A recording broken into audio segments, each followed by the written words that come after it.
Hello!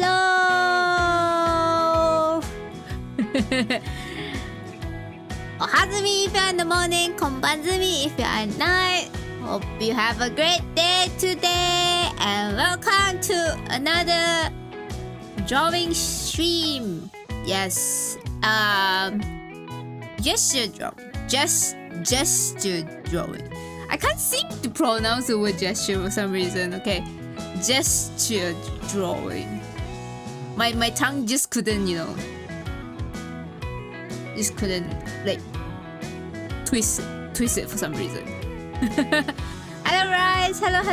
Ohazumi. Konbanzumi for you. How's your day? How's everyone's day today? You have a good night's sleep? Do you have a good day today? My day today was very normal today. I didn't have work today, so I just like rot myself at home. No, I did something actually. I did something. But hello, so welcome. So today we are going to do gesture drawings. So I hope that you guys are already prepared with your pen, your pencil, your iPad, everything. We're gonna draw today. You're gonna draw today. No matter you can draw, you cannot draw, we will draw today. So for those people who just who came to my stream first time, so gesture drawing is a practice that I practice about how you perceive stuff, how you perceive things, objects, and you try to like sketch it out. So it's kind of like, it's a thing like where people do for like fine arts or arts and everything. So like for drawing poses, like I think like the most important thing is that to get used to like the curves and the flow of like the human body, if you're drawing the human body as well, the poses. So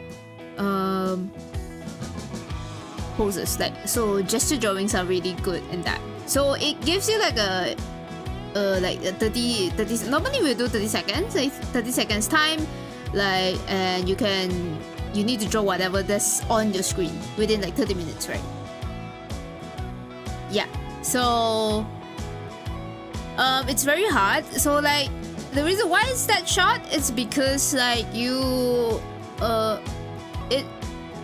don't want it to focus on the details. You want to focus on the flow of the body, the shape of the body, so how you perceive, how you interpret as easy as possible without putting all the details. So that's, I think, the one of like the objective for like gesture drawings. Yeah. 30 seconds. I normally 30 seconds, but if you want, we can do it longer as well. So maybe we can try like 30 seconds at first, and then we can proceed to like 60 seconds as well. Yeah. And most 3 minutes. I mean, 3 minutes is like you can already draw like the details of it already, but because it's like quite a bit long. So normally I would do like 30 seconds just to get the flow of the body itself. Yeah. Of just drawing. Yeah, no, just drawing is so fun, right? Last time I used to draw gesture drawings as well, but I realized I stopped. So yeah, so this stream helps me to go back to the basics. Hold on, let me see if my Clip Philippines is working. Okay, nice, it's working. Okay, I think that we can start now, I guess. Alright, so we do 30 seconds and then we can do 10 images. Okay, let's go. And we're gonna start. We start. Dun-dun-dun-dun.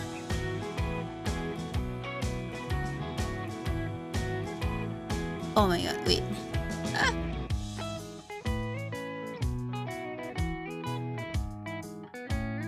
So normally in gesture drawing I don't really talk that much because we don't really have time. So the gesture drawings will be like all clothed for YouTube reasons, obviously. I cannot draw like nude. Though I like to draw nude though, because you can get like the body posture is a bit more. Like with clothes, right? You can't really. Oh shit! You can't really see.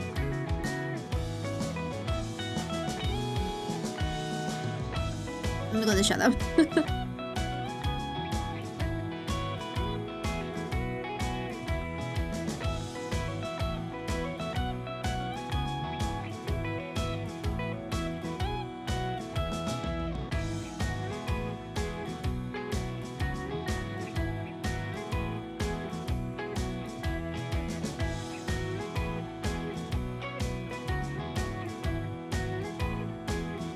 Oh no. Oh no, wait.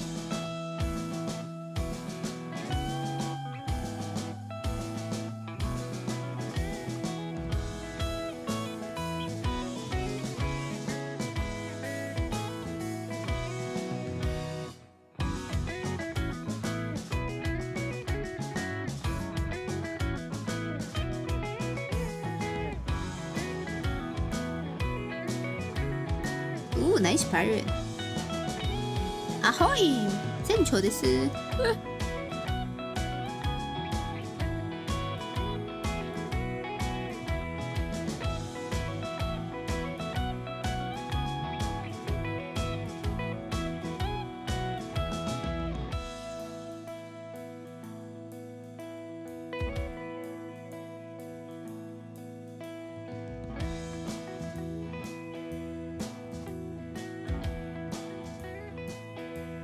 Oh, I'm so rusty with this one.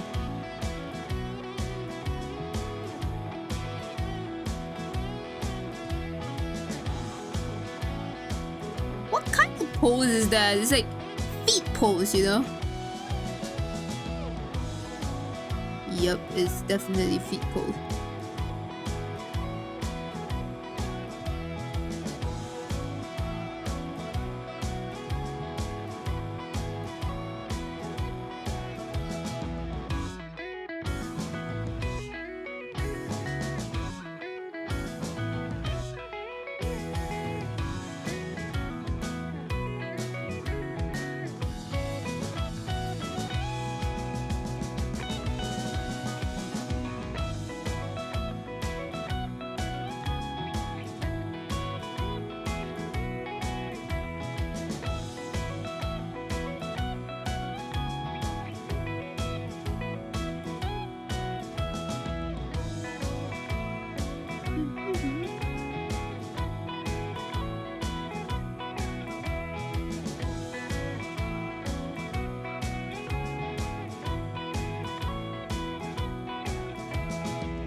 Do it this way.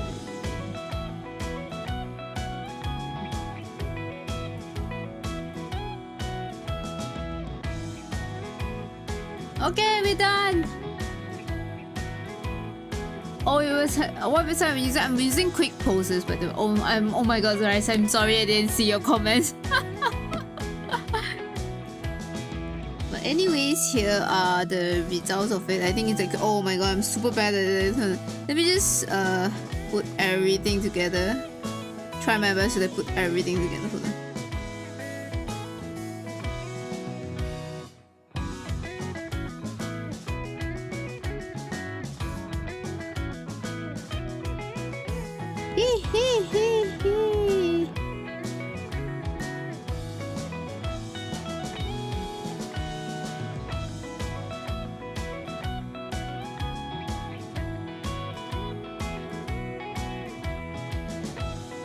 Oh yeah, I think some might be good, some might think are really bad.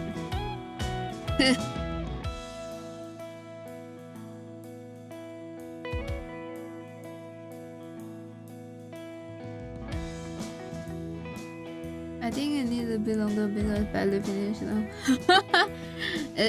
I mean, like, you can see mine. Mine is also like really harsh. It's just like the shapes and everything, and then some I didn't even manage to finish it a lot.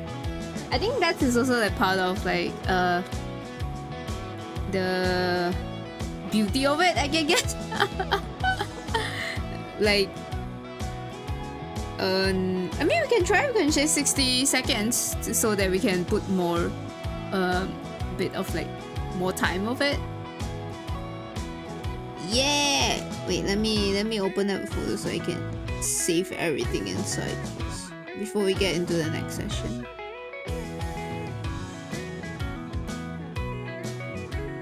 Okay, nice.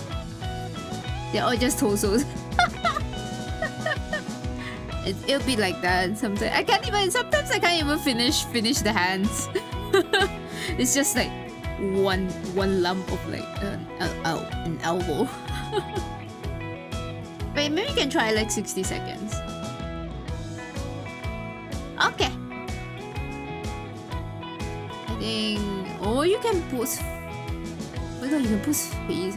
Okay, wait. We try poses first.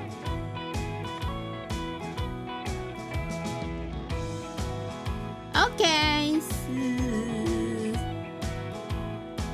If you're ready, let me know. Are you ready?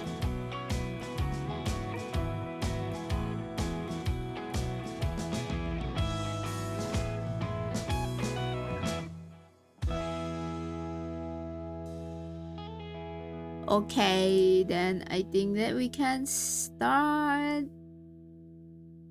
60 seconds, gesture drawings, and let's go.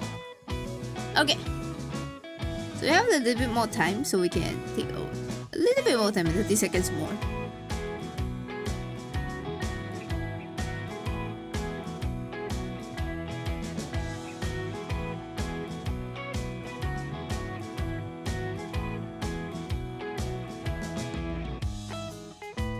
What is this girl doing?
my god, this man bends so high.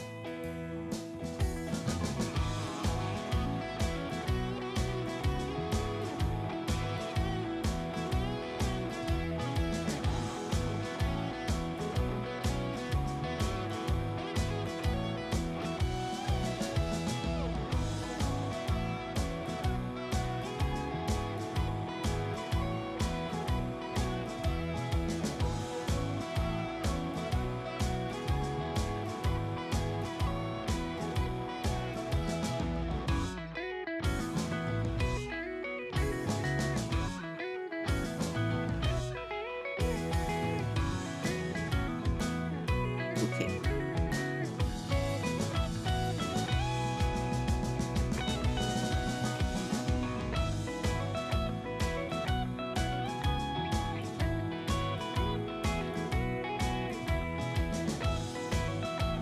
Ooh, I like drawing back. It's nice. Back.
Okay, nice, nice.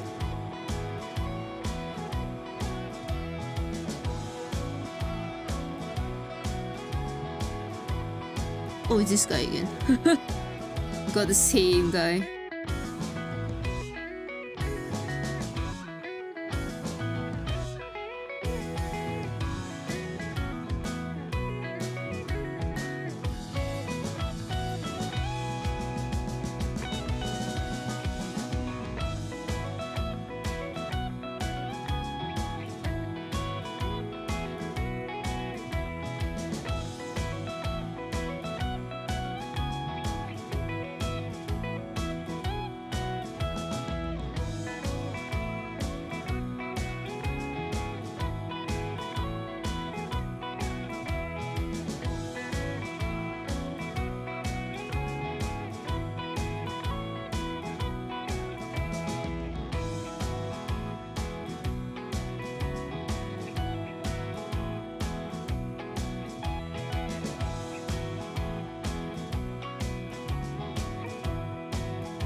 It's like fauna. So green.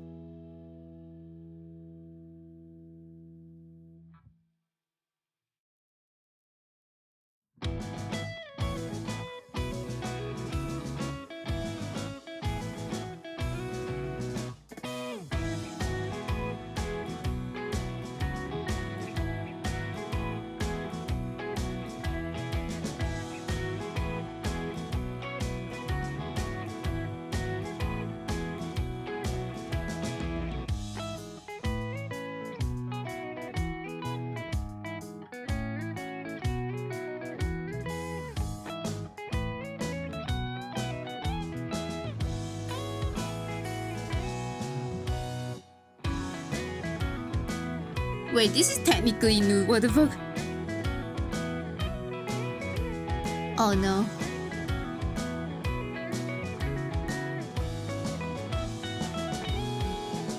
It's just like she's wearing clothes, but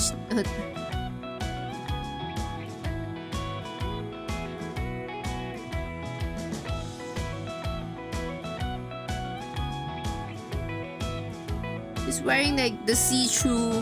What the fuck?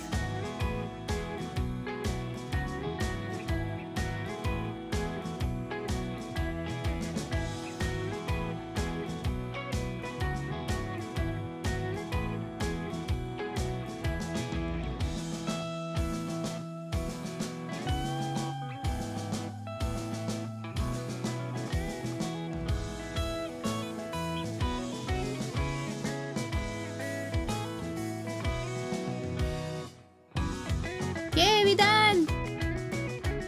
Yay!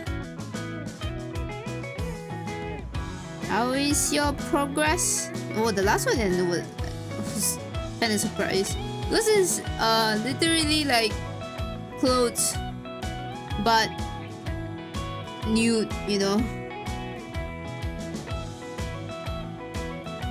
Let me just put everything together.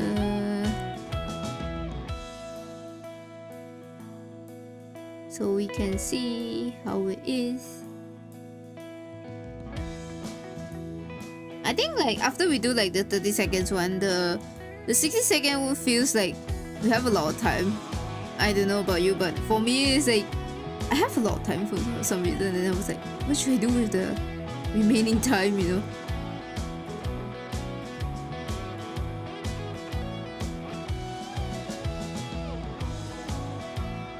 Just putting it very small. I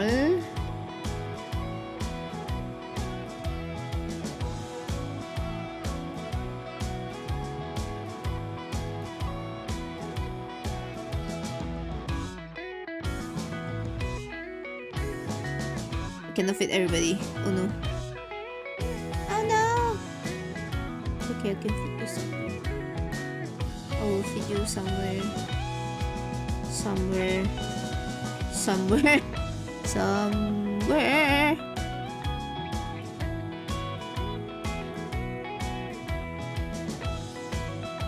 Hold on. I'm trying to organize everything.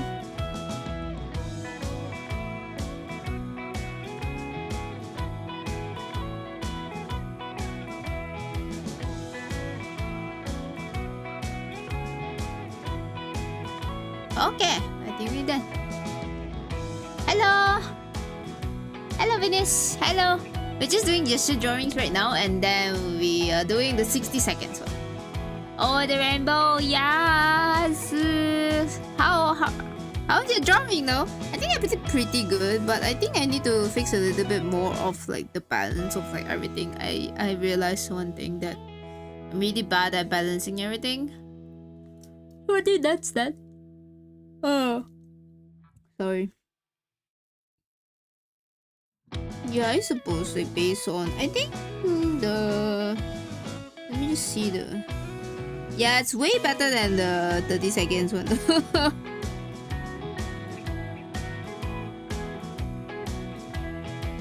Yep. Yeah. Do you want to do another round? So we can do another round of like 60 seconds, and then we can go into the art stream. Are you up for another round? Let's do it then. Let's do it. Up for the challenge. Wait, let me just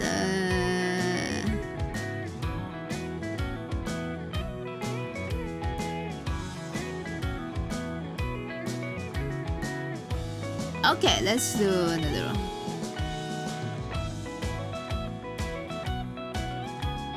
Okay, so ready, and then we start.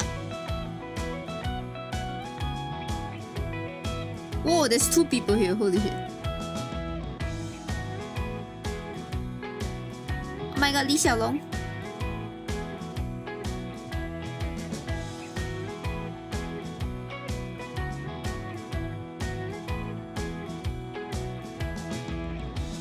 Wait, this one is cheating. How am I supposed to draw like 2 people in like...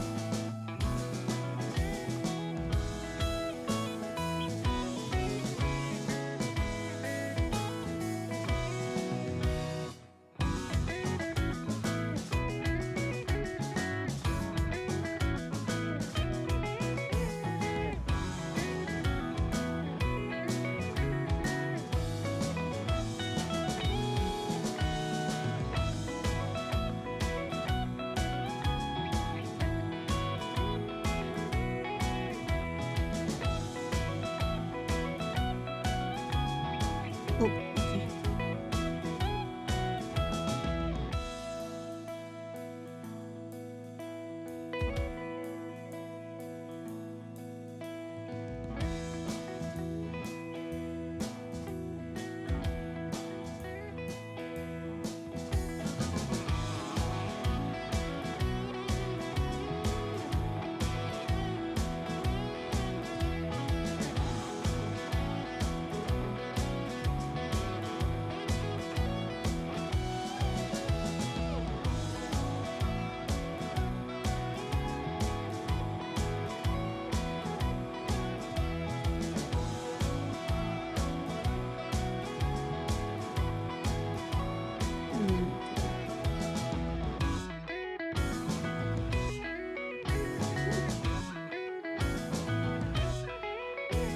Okay.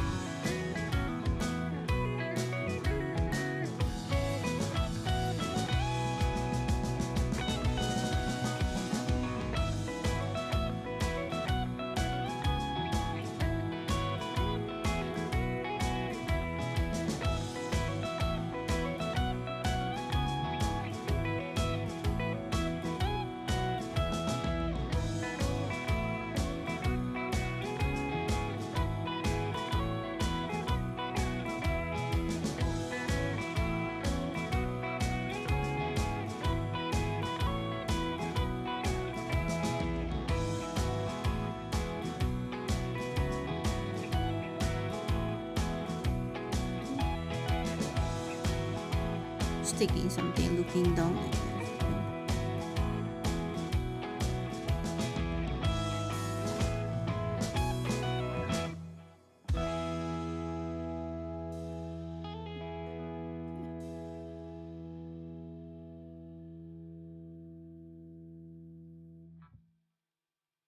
Can I just draw like this shape instead of the body? Oh my god. Only thing I see is like all black body.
Oh, we have the same one.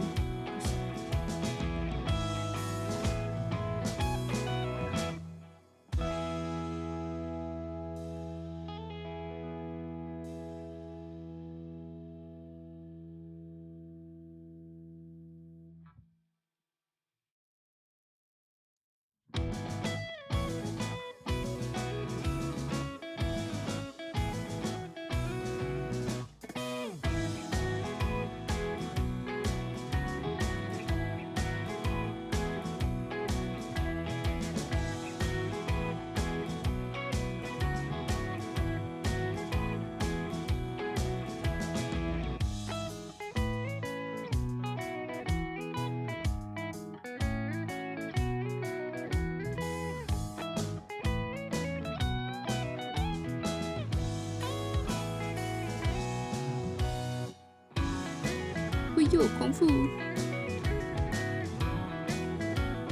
The Kung Fu Fighter.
Okay, you're done. Woo. Give yourself a hat pat because you done good. I think so. Oh, how was this round? I think like for this round I can get a little bit of the shape, but some of the shape I couldn't really get it. And then there's a lot of dynamic pose I think for this round for some reason. It's not much of like the ideal pose, but more like kung fu and more like poses, but not much in the angle I can say. It's like more like dynamic poses I think. Let me just everything together.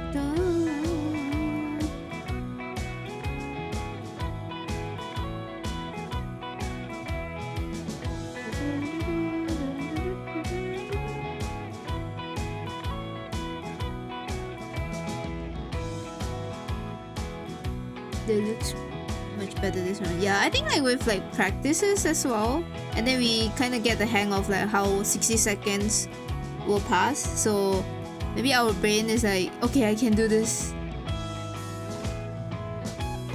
in a much more like proper way, because like we know like how like the time how the time span. So I think I did kind of good. I think I can say. Like much better than the last round. Yeah. Give yourself a clap. We do good. We do good. Yay. I think 60 seconds is much more better than like 30 seconds though. But I do enjoy 30 seconds as like a warm up. it's like a quick warm up, like, you know, for your eyes to like to get and your hands to get going as well, I think. Wait, let me see like what's the hands about again. Oh, it's like this. I see. Let me see. Skip. Oh, it's interesting.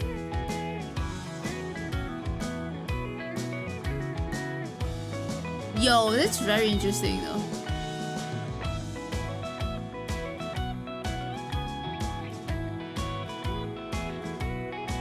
See all the close-up hands.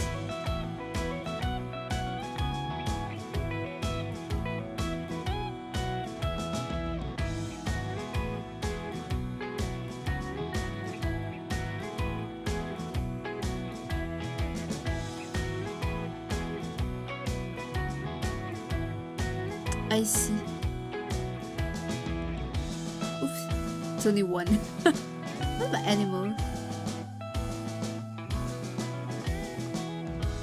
Oh,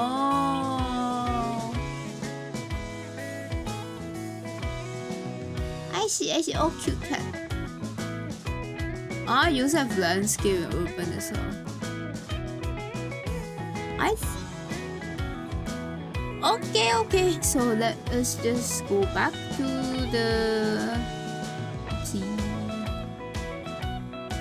main job. Okay.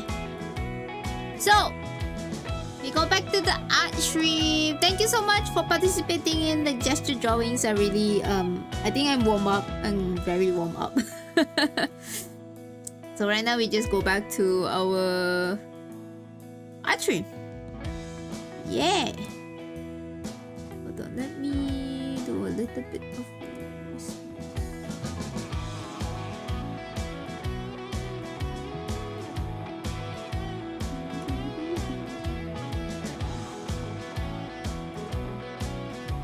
Make sure to use the hashtag so I can see like what you draw to. Okay. So what are we gonna draw today? So we are going to draw. Be in Yukata.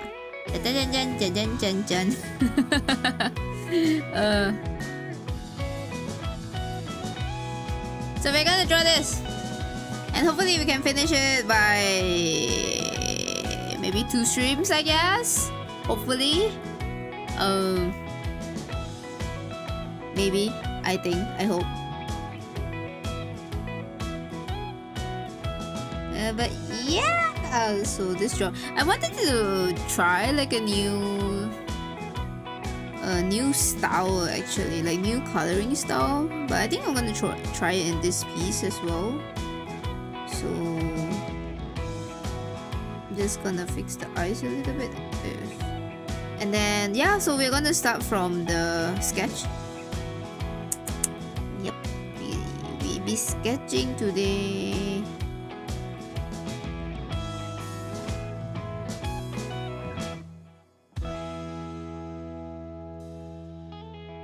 You know, sometimes I wonder like what kind of pen should I use, because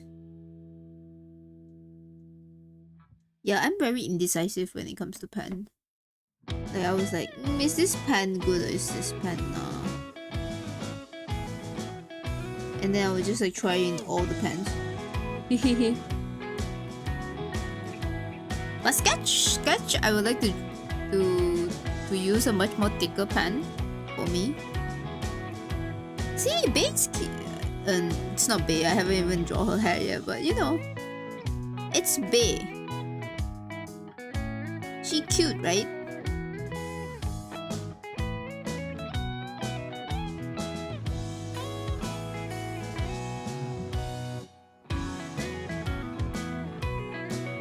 Wait, did my chat die or something happens?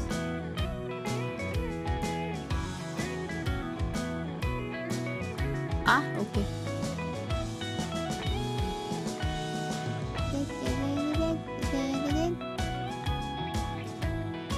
Okay. We're gonna do the ear, we're gonna do the face. Remember to flip the canvas, because you see, if I flip my canvas, the hand looks super big. So that's about it. That's the thing.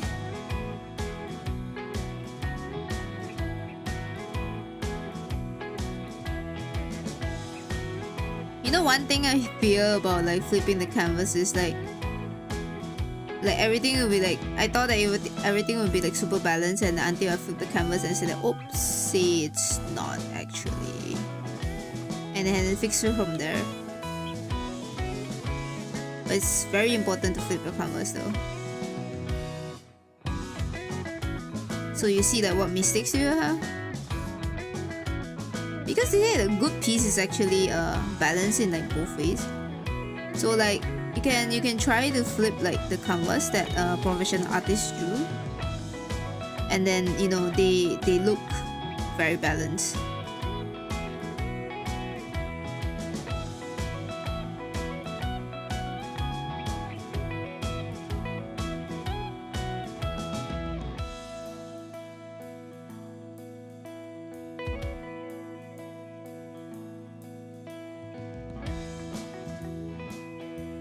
Yeah, but you know, sometimes I do think that my hands sometimes don't really work, and my brain too. Like, you have the feeling that it was like one day you couldn't even like, draw anything. Like, no matter how hard you try, drawing still sucks. Sometimes it happens to me, and I'm really scared when that happens. It's not really art block. Art block is something like you can't really draw, and nothing comes out. Like, no ideas comes out. It's something like your brain just doesn't work the same today.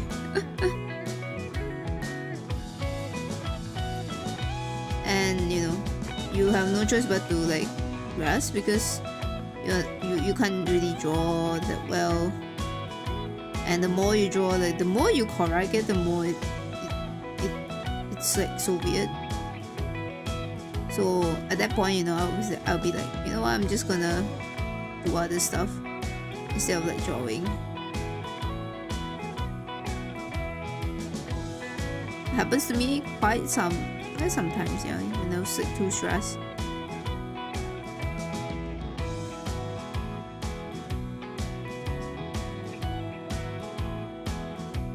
Oh, I like the expression so much. Yes. Yes. This bay is cute. I say so.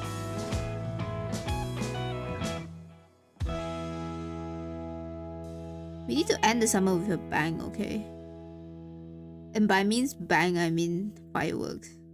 We have swimwear already. Now we have fireworks. And what comes with fireworks? Yukata.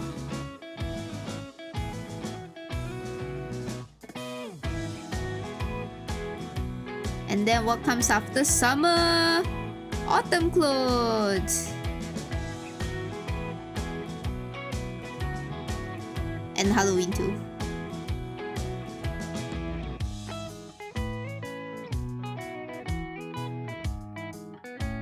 Okay, I remember what happened. I think I draw on each other. Yeah, draw together. Yeah. Yeah, sometimes not work, right? Like your brain just like literally just like stop functioning for one sec. Like, brain cannot draw today, thus your hands also cannot draw.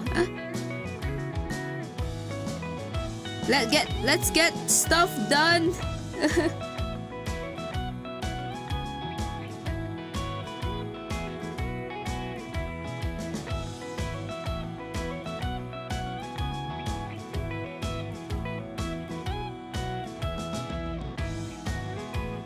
But you know, like, I really scared of like art block, because I have like commissions to finish.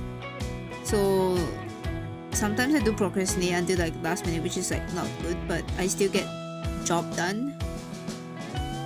And normally like for art, right, I don't really finish like in one day, because sometimes you just need to like put it, let it rest, like your eyes rest before you submit to it. And then when I do that, I will always find like mistakes that I wanted to fix. So that's like, if it's not emergency, I will let it rest. Especially the sketch, I think I would let it rest for like several days, maybe like at least one day, and then I will just fix it. Like, you know, the one like the base swimwear, that one I put it for like so long already, and then I redraw the expression for like 3 times. Like every time I see, I was like, there's something wrong with the expression, and I keep fixing it. It's like never ending fixing, you know, just keep on fixing. Wait, what's the difference between yukata and kimono? Yukata is one that they wear during like summer festivals, and it's much more not thick. It's much more thinner, like the clothing itself. And the obi is the one that goes around the waist. That one also not that fancy too. So yukata is like a not fancy version. It's like a slightly simple version of kimono. So kimono is more like fancy, so you can wear it in like formal occasions. Like you can wear it to weddings and everything. And then it's very thick, and it's meant for like it's meant for winter as well. So you know, you have like a thick coat for the winter, especially like I think like for the first day of the year, so where they have their Japanese New Year's, right? So they I mean, you can see that in animes, right? They usually that is kimono. So they usually wear like two, I think not really 2 layers, but the inner layer and the outer layer. And you can see that kimono is like much more, the pattern is much more prettier and more expensive for the clothing itself. And the obi is more complicated. So you need to have a person who knows how to tie an obi to help you wear the kimono. And in Japan too, that's also like quite rare. For yukata, you can just wear it by yourself. And then they even sell like the simple version of the obi, where you can just like clip it onto your like, you know, this part. So you can just clip it on it instead of like tying it. But for kimono, there's no like clipping version, so you need to tie it onto it. Yeah. Kimono is much more important. Yeah, and also like there's a lot of like really nice patterns as well. So that's more on like the kimono style. Yeah. And so kimono, right? Normally like for women, they will wear at when they hit the age of like 20. So there's a thing called seijinshiki, 成人式. So it's like coming of age ceremony. So the girls, they will wear like furisode. So furisode is something like I'll draw for you. So this is the kimono, right? So they have like the thing like this. So the sode here is like long. Sode is the sleeve. The sleeve will be like super long. So they say furisode only can be wear if you're not married, right? And then they have like really nice pattern over here, stuff like that. And then for like the normal sode is the one that any women can wear. Only furisode is for the people who, the girls who haven't get married. Yeah, so that's that.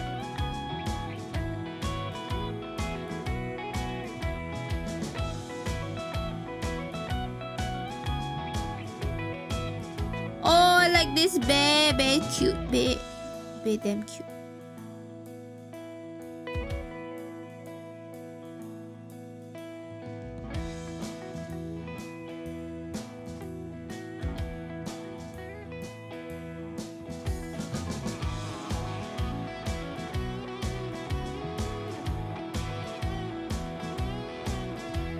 Yeah, finish for now. Oh! Otsuzumi for your work. But you work from home, right, Venus?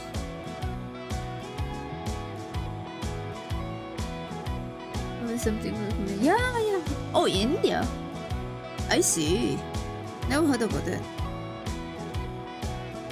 But you know, Japan took like coming of age ceremony very seriously. So they need to have like a photo shoot, and they need to wear like a kimono, especially women. For men, they just wear like a suit.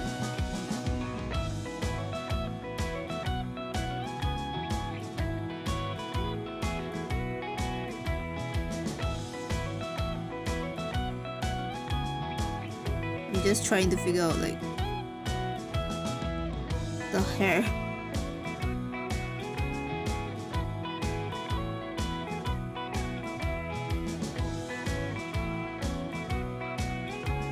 I see what's weird. The ear is too bad.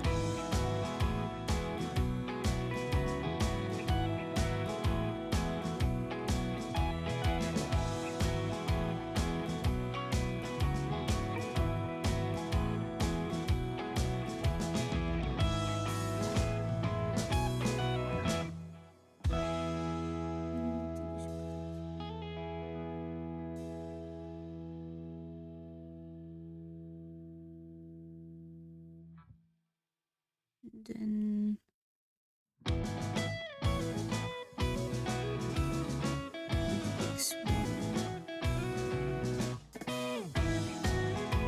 yep, that's it. Yep. And that's why it looks a bit weird.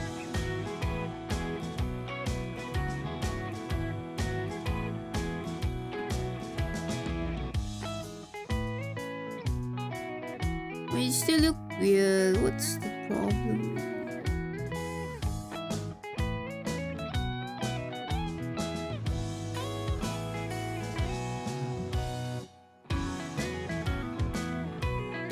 I think it's this year.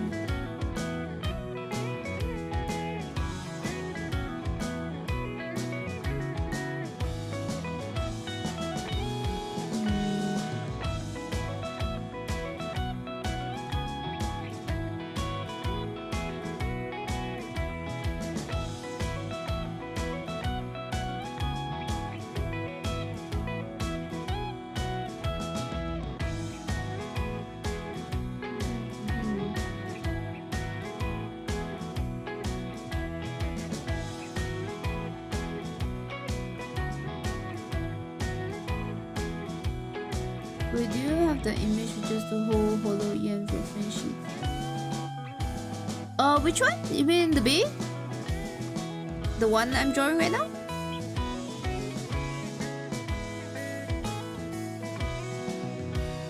I'm trying to figure out like what kind of hairstyle should I give it to her. Wait, I think I don't...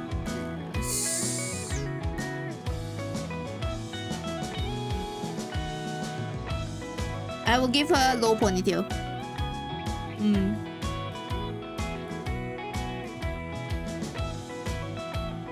Oh, that looks... Yeah, that looks much...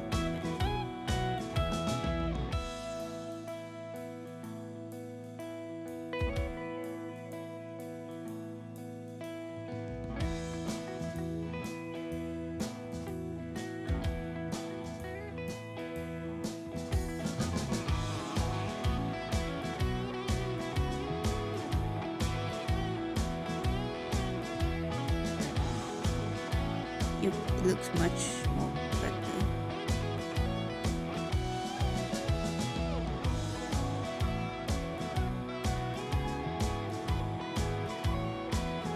And then you can add this one.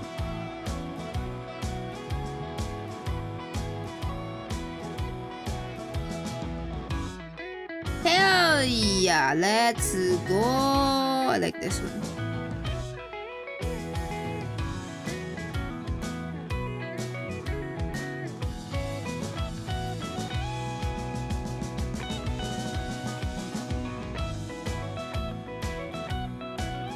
Tofu? Butters, it's not tofu. It's slow. No, it's not tofu. Where do you see tofu?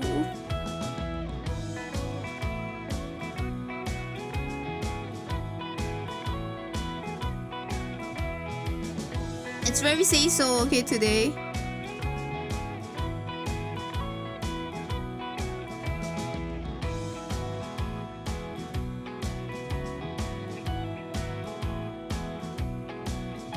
See? So innocent.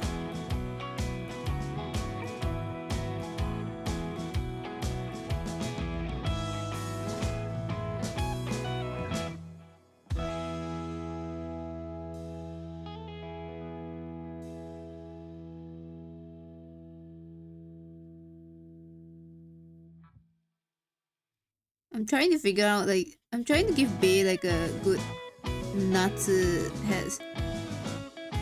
hairstyle.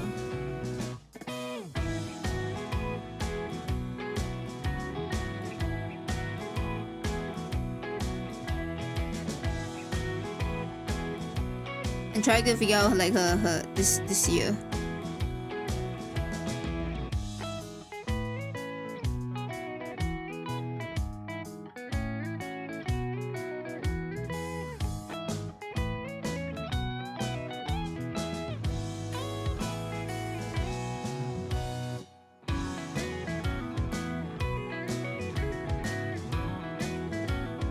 Yep, I think that will do.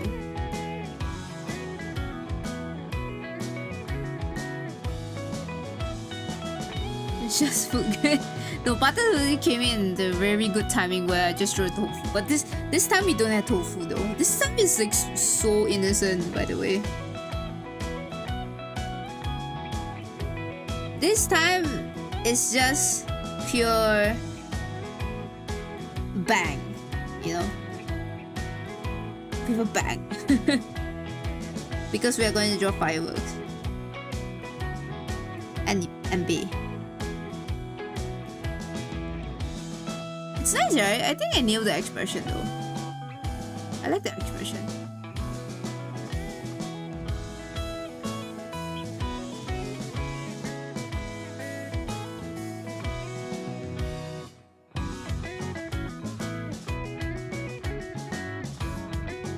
To fix the OB for a sec.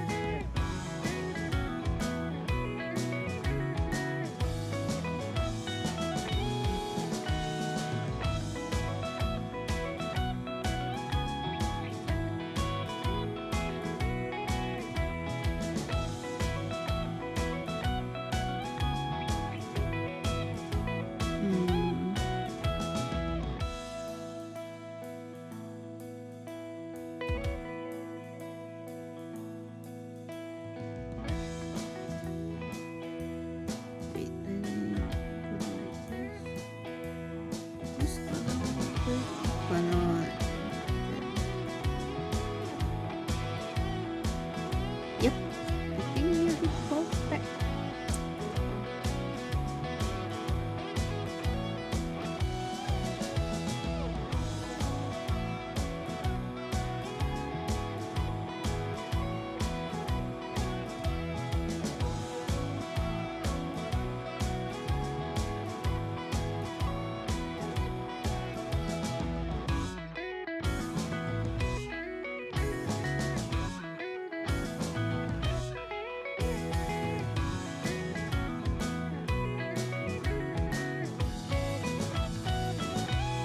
Oh, looks super nice. Let me just fix the finger.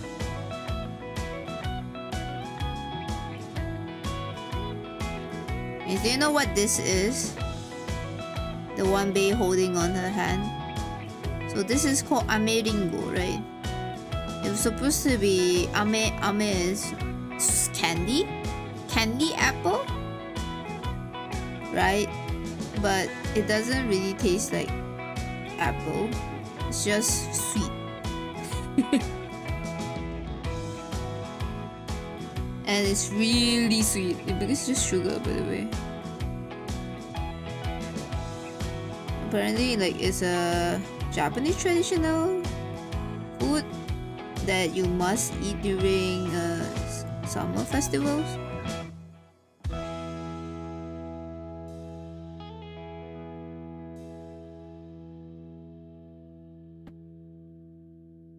candy apple.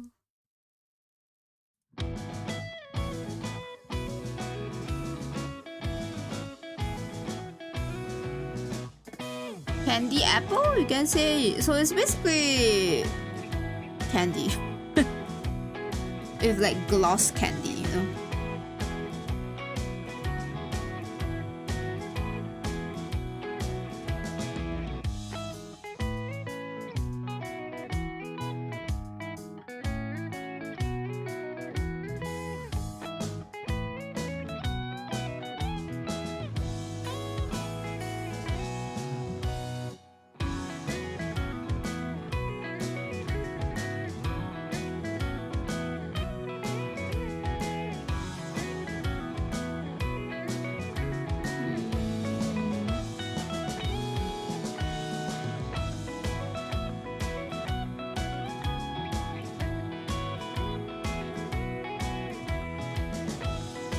Try to see something if it's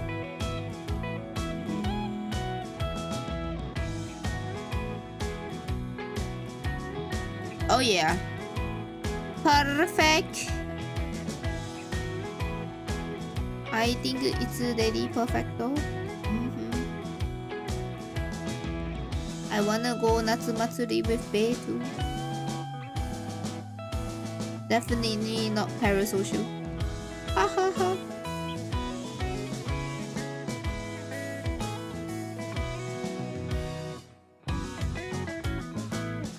Oh yeah. Oh yeah. This is good. Yeah, so I can.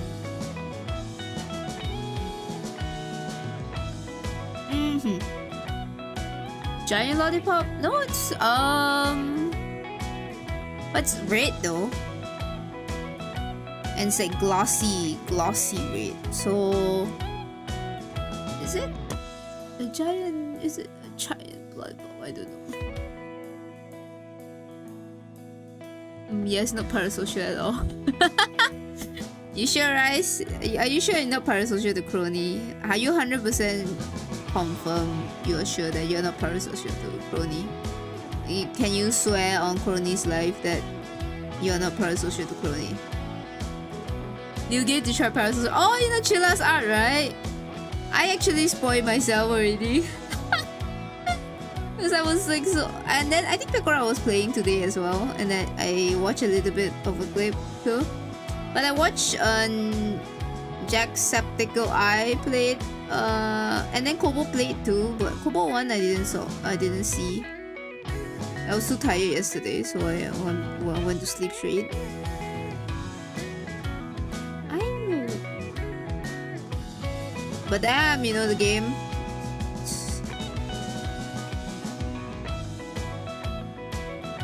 You guys watch the gameplay already?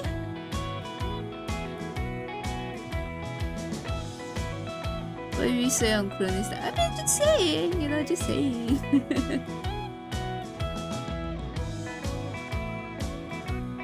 Yep, I think we are done for the sketch, and then we can now go for the line art. Yay! This is fast. Of course, it's fast. Now we need to decide what pen should I use. The most important question of all: what pen should I use?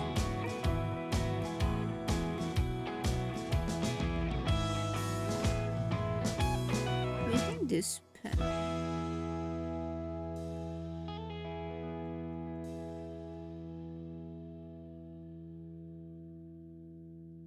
Yep, I think I'm gonna use this pen.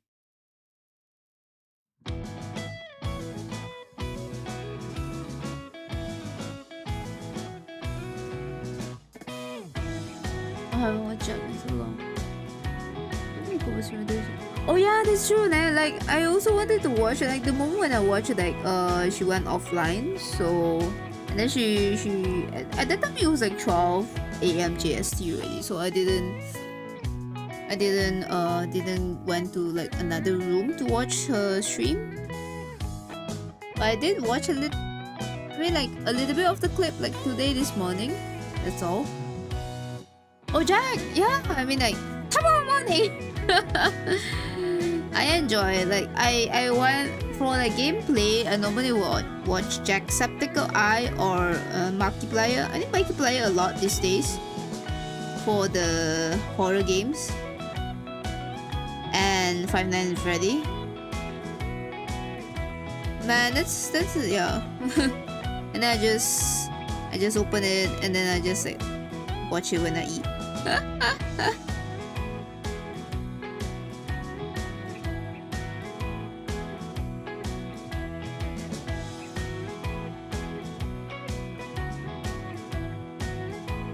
You know what? I think for this we can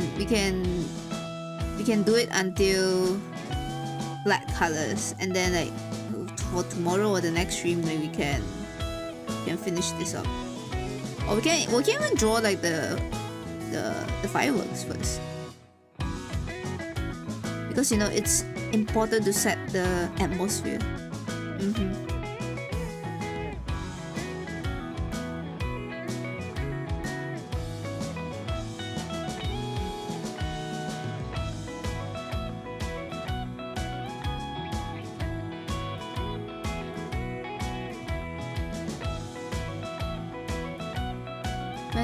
Really, Jacksepticeye. Jacksepticeye.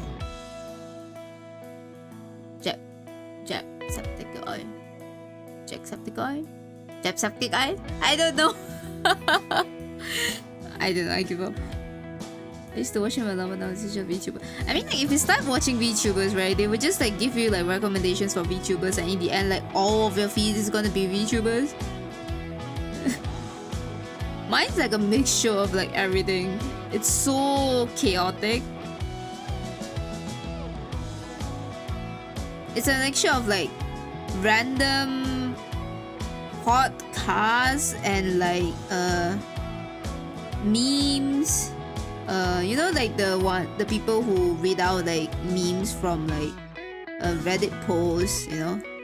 That one I really enjoy a lot. Like sometimes you just want to brain rot for a while and then you just listen to all those dramas, and sometimes it's like wholesome dramas as well.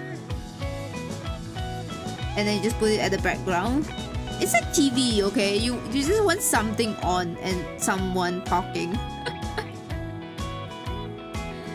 And then you just let it on like there.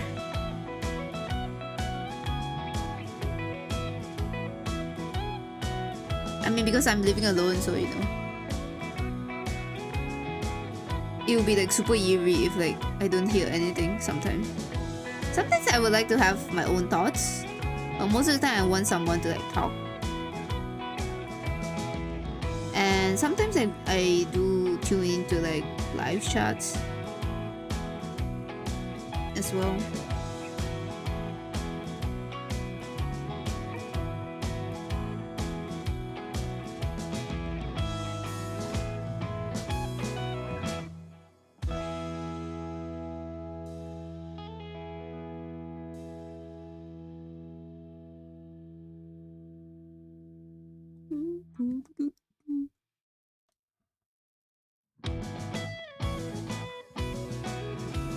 Oh yeah, one topic at a time. Yes, I like that so much too. I always tune into like the LGBT content, and I'll just listen to that. That was also like one of my, and then like the Reddit's like, you know, like accidentally ally or like that kind. It's so funny sometimes, and sometimes it's like so wholesome as well. I like it very much.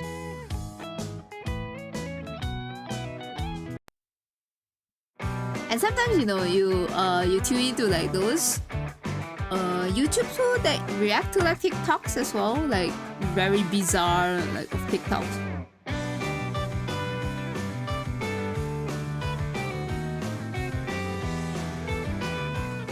I really like ghost season me. No, I don't have a ghost. I'm not living with a ghost. But you know, recently my Google doesn't really react to it anymore, so I think the ghost is gone. I think.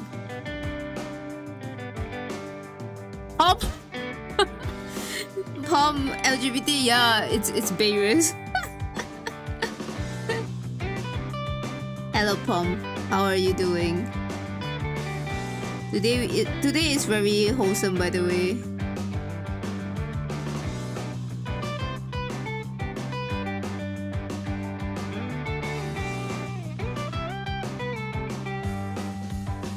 Today is very say so. I literally say so. There's no tofu to see.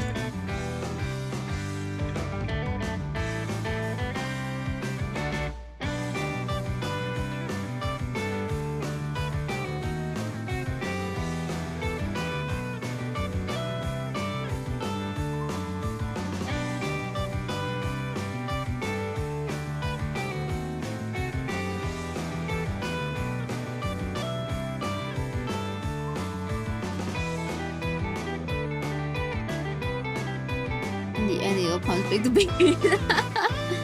That's so true, yeah. But don't you think like Beirut is queer baiting us? Ooh.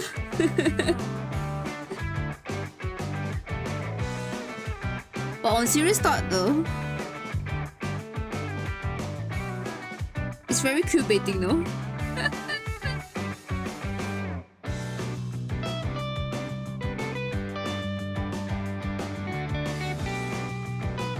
But you know, as long as fans enjoy it, I think we'll be fine. I guess like don't push it like too far, or like, you know, we just happily enjoy it in our circle. I think it should be fine.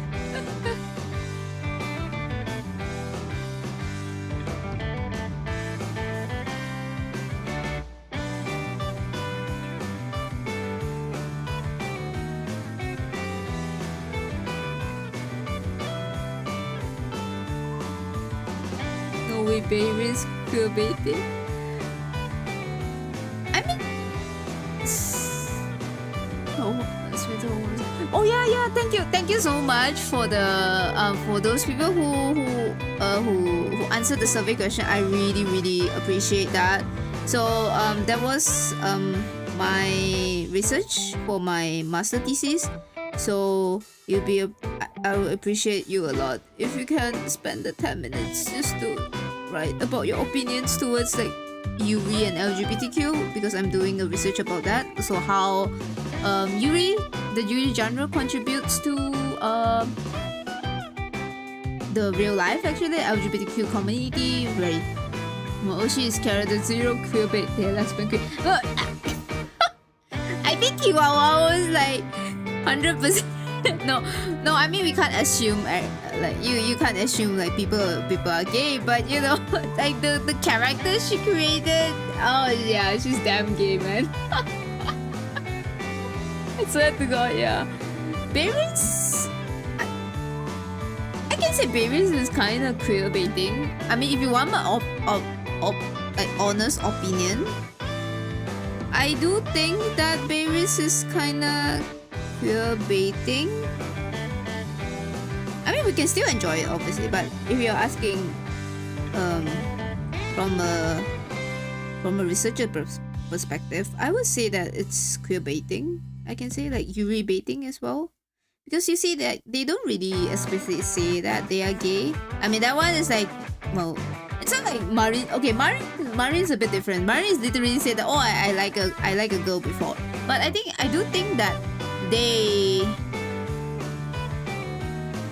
actually like avoid like using like their to say that if they're gay in real life or everything, because I do see like Niji talents, they say that they are queer if they are queer.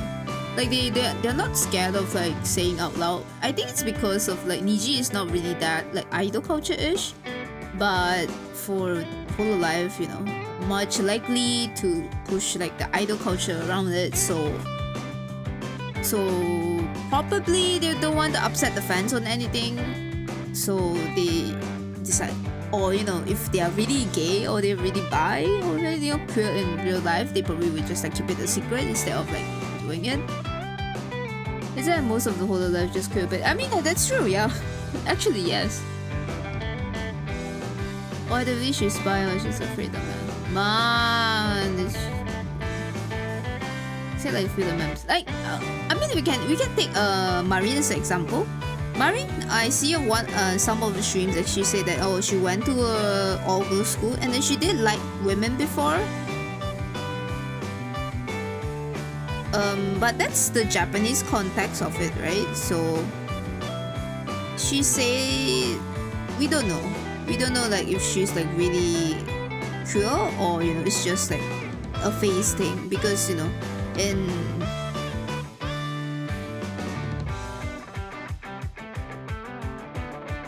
but we can do say that Marine is kind of cruel, I suppose, or she was just like acting out. Yeah, who knows,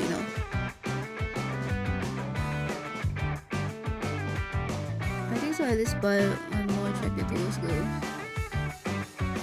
Which is like that's true. I think that's I think so. I think Gundo Mirai, I think is like super explicitly gay.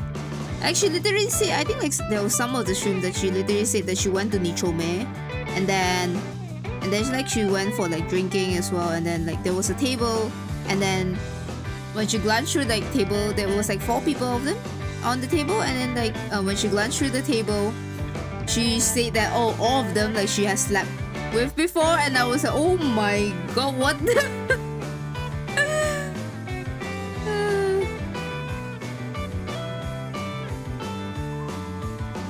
But I think that most people would likely to not label themselves as like queer or lesbian or like gay or bi.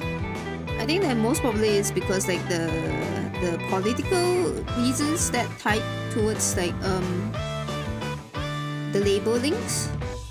Or some people just hate labelings, that's all. Because labelings, like you literally put yourself in the box already, like a stereotypical kind of box. So probably they want to avoid that too.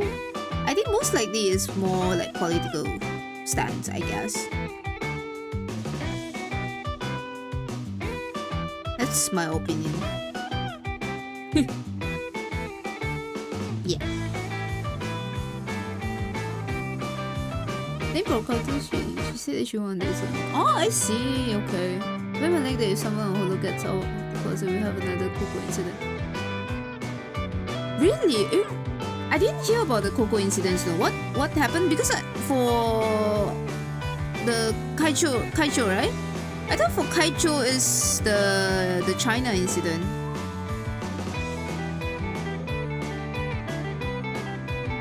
Okay, so that's the thing about it, right? So like a lot of Holo members say that they like girls, and then like the fandom accepts it because of Yuri baiting. I mean, like, Yuri baiting is one thing, and why is it acceptable? It's because like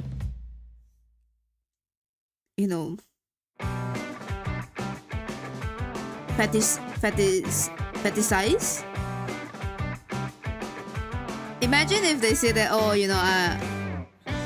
like they dated men before, in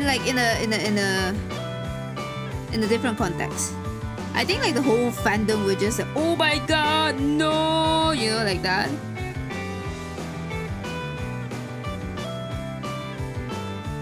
That's the funny thing about it. I found.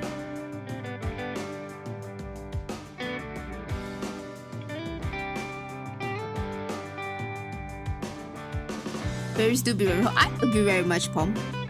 I don't deny. No, I mean I don't deny the whole like queer baiting thing is bad and everything. I mean like if it works, it works, and I do enjoy berries as well.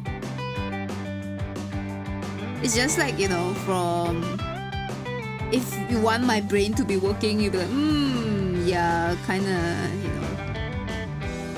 something like that. It's like it's like anime and manga as well. Like there are a lot of entertainments and medias that use like queer baiting as well, and then whether it's a problem or not, it also like depends on like the target audience and everything, right? But I don't like misrepresentation though. That one's the one thing like I kind of dislike it.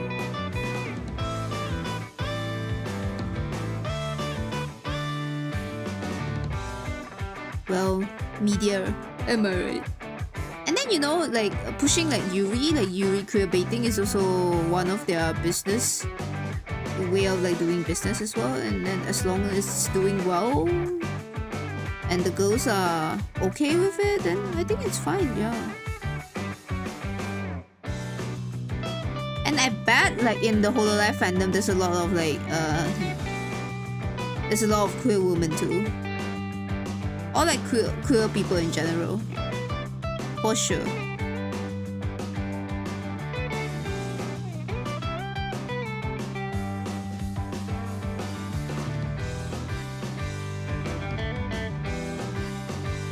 Yuri baiting in my anime, how did but there's a lot of Yuri baiting in animes, okay?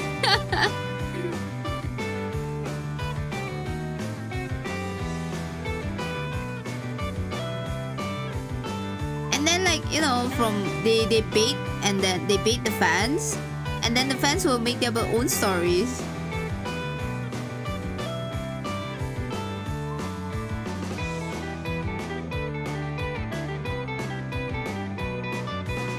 But you know, the thing about like Yuri is very fascinating is because like you don't know whether it's a friendship, like, you know, how intimate they portray it, and then you don't know whether it's a friendship, it's a friendly gesture, or it's a romantic gesture. Because it's really hard to tell, and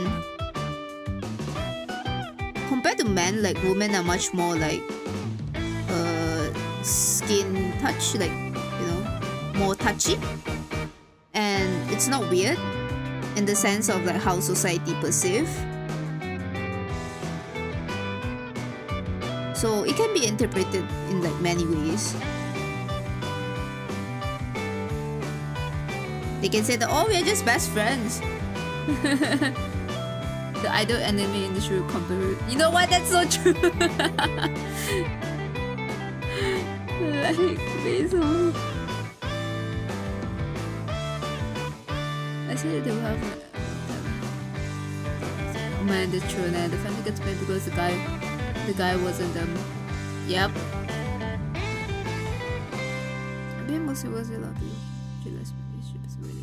You know what, Rice? That's very true. Yeah. I mean, like, yeah. So I want to talk a little bit about like Yuri, right? So that's the thing about it. Like, so it was thought as a phase actually. Like the reason why Yuri stories, right? The recent one, not really that much, because, you know, with like the LGBT movements and everything has been like much more like, in a sense, a much more progressive, quote unquote progressive. That's the anime industry and the manga industry also shift towards that motion, right? But for like the Yuris that are created like, you know, in the 2000s or even like older, so they have like, what am I talking about? Wait. Oh yeah, so they have like a trope of like high, like it only happens in a very enclosed space where, you know, there's no man involved and there's only like women, right? Schoolgirls, especially high school girls. So two high school girls in the enclosed space, which is high school. They spend like 3 years there, you know, figuring out themselves, and then they have like the pure love, as they can say. So, you know, the reason why like Yuri is considered as like pure love, it's because we need to talk a little bit about the Meiji period, right? So the Meiji period is like the period where, you know, the women are sent to school, but it's a school to become like good wives. What? Ryosai Kenbo. I don't know what's the English word. Ryosai Kenbo. Ryosai tsuma. Ryosai. Oh my god, I don't know how to read. Kenbo. So good wives. Nanchara mother. So it's basically to become like a good wife and a obedient mother. obedient wife and a good mother, I think. Yeah, basically it's like that. Okay. So I just talk a little bit about like the history of it. So that's where everything happens, right? So the girls, especially the middle to upper class, お金持ちの人ね, like rich people, they get sent to this school. So there's only like women, and so what their duty is, they learn all this like how to be like a good mom or how to be the good wife, and then they get married to a family that, you know, the family has already, like, it's an arranged marriage basically, the whole thing. So the only control they have and to explore their own like identity is only within that school itself, right? Yeah, it's the housewife thing. Yeah.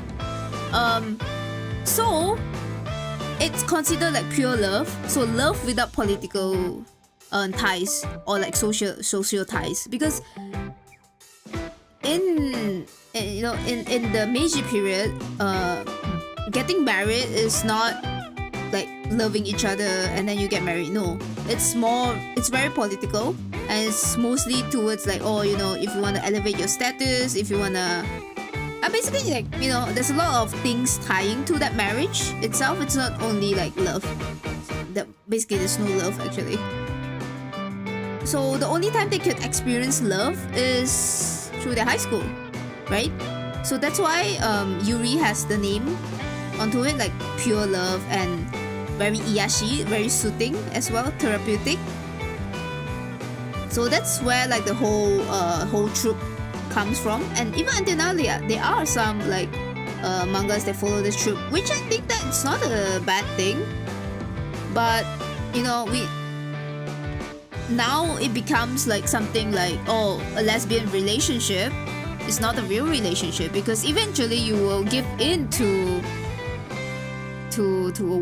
quote unquote woman's duty, as in like to get married to a man and have kids, So it's kind of like, so we need to like battle this trope to say that, lesbians do exist, gay do exist, women who like women, they do exist, and the relationship is real. It's similar to heterosexual relationship. Yeah. That's so interesting. Thank you. So that's basically my whole thesis about. So this is just like a small part, like the history of the thesis. I mean, if you're interested, I can send it to you if it's done.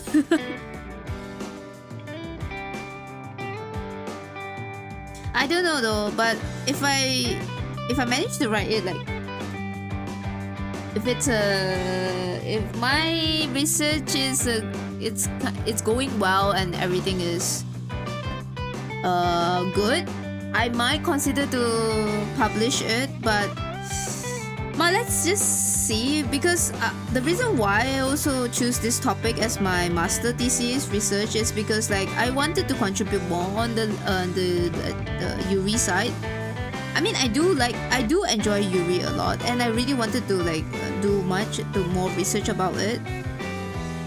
But as far as I did my research, like there's a lot of academic papers towards BL, like boys love, instead of like Yuri.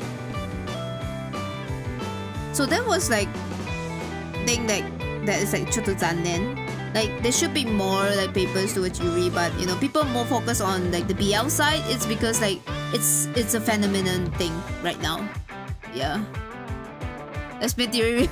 Lesbian theory. No, it's called Yuri genre. Wait, I need to read back the chat what you guys talk about when I was talking about the Yuri. Don't they do this stuff for K-pop too? Yeah, I mean, yes, K-pop also like they do like Yuri baiting. So I think it's a thing about like idol industry as well, like with like the lesbian baiting thing. Because it's really hard to say that whether it's a friendship thing or it's a real relationship thing, or really like a romance thing. And that, as a fan, like we will say that, it's canon, and then we eventually ship both of them together, something like that. Yeah.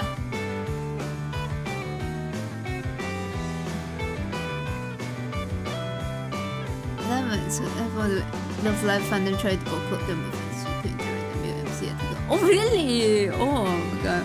But you know, the thing about like, yeah, when there's like a male involved with like the idols, yeah, people tend to get mad very fast.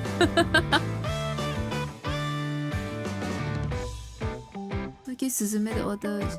Ah, is it Suzume is the one the newest one by the Makoto director, right?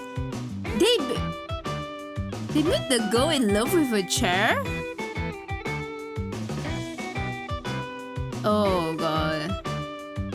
Yeah, you know what? That's another thing we need to talk about too. Like for like the publisher and how like the okay, so Japan is also a thing about like these tropes like Yuri and BL, because technically they are the ones who started the whole thing, right? Oh my god, the lesbian aquarium trope. I love the lesbian aquarium trope, okay?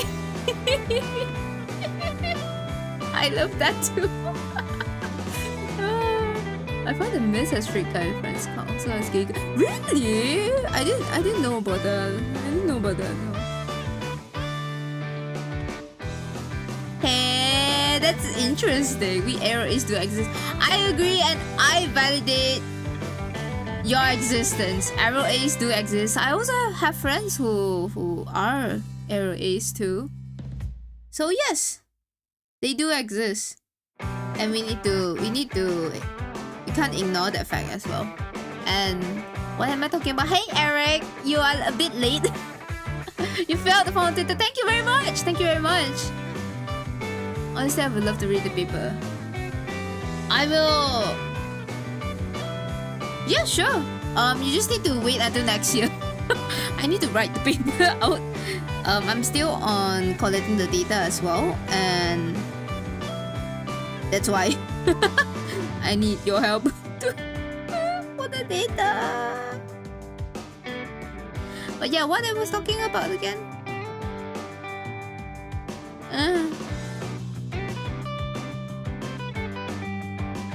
Yeah, I got lost in my thoughts actually.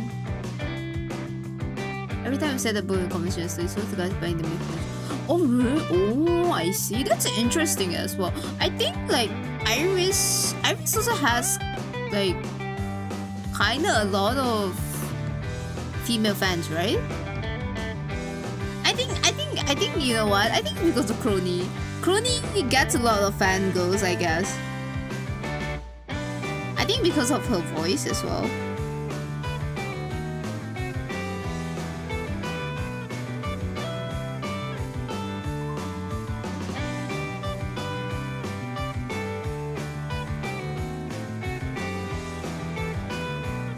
I am not drawing.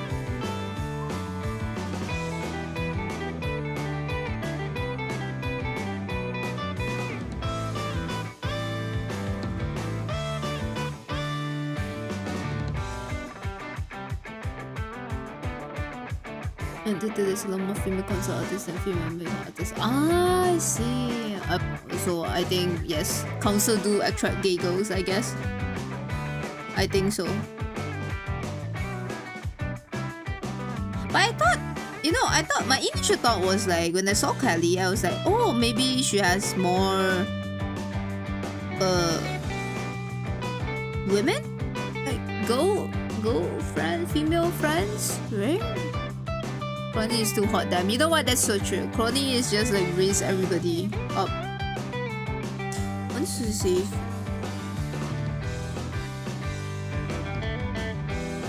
Oh, that girl will translate the passive. You know what? That's so true.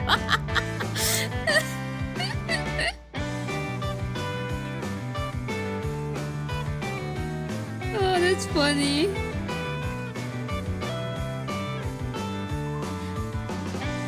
Oh yeah, so another trope that I want to talk about is it's also really interesting to dive deep around like how VTubers use the queer baiting tropes to gain more fans, or like to gain like queer fans as well. Because like normally it's very, it's very, what do you say, like idol, like female talents, they are very catered towards like male audience, right? And then like most of like the fans of like quote unquote fan service of like queer baiting is towards like straight males or cishet males, you can say.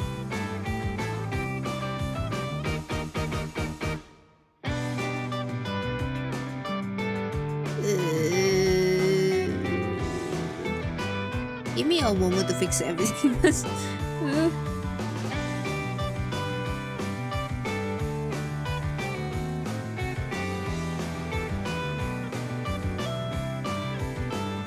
Positions on website actual data.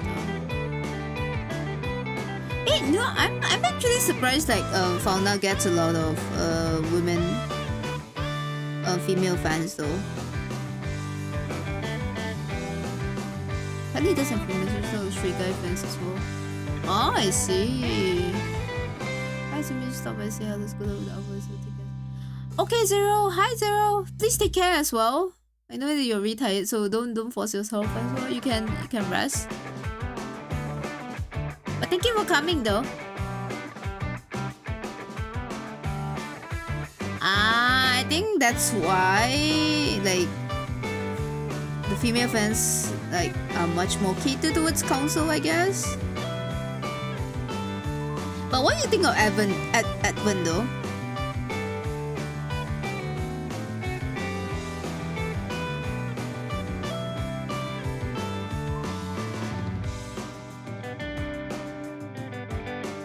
I mean, Bae, that's true, nah. Bae, for me, I think she might have had more male fans, I guess, like than like women actually. You know what, Pom? You're so right. Like when I saw the debut and everything, it's like it's very. Yeah, it's more straight guy appeal. I mean, Nerissa literally talk about boobs. Talk about like tofus and everything. And then I think she gives me like a very like bi vibes. Or like gay vibes as well. Either. But I think like for like as a like the dynamic of the whole group, it's much more catered towards like cishet men.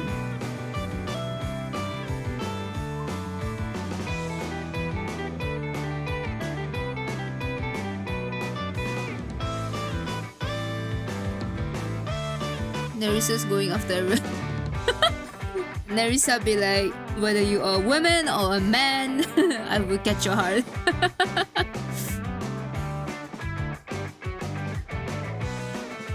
Shuri is only actuated to channel man. But hey, but you know, I think like Shuri might be like the straightest of all Hololive member, no?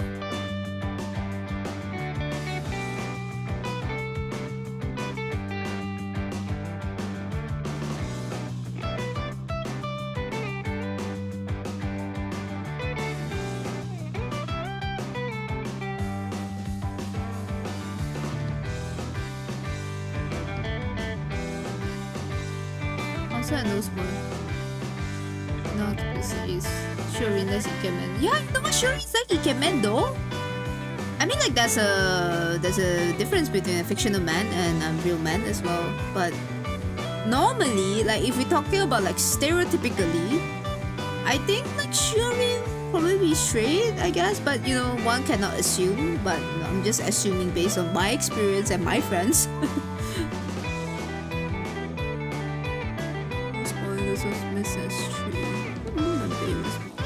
No, Moon and Bae not technically not small, I guess.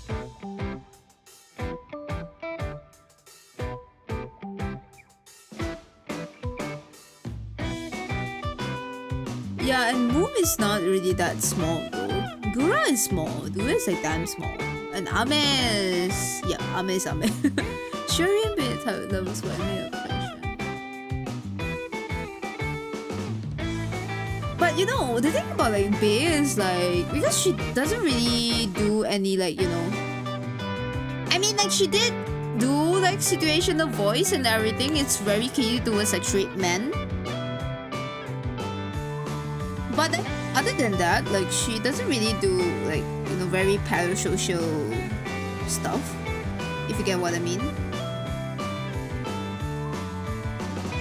Except for the voice.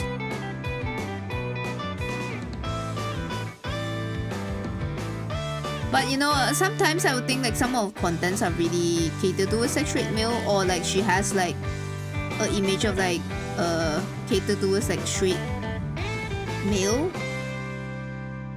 Right? I think I would talk. I think I talked about it before a little bit. Like, I wish that like she could do more inclusivity.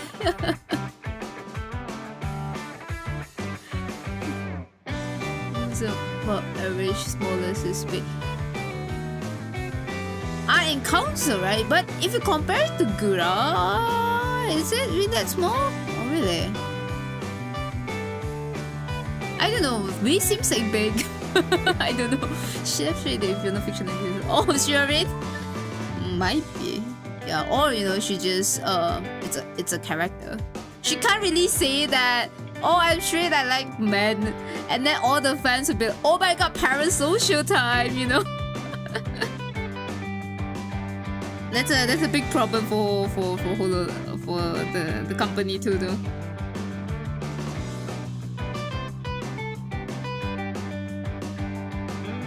But yeah, you know, like sometimes I just wish that their content would be a much more inclusive.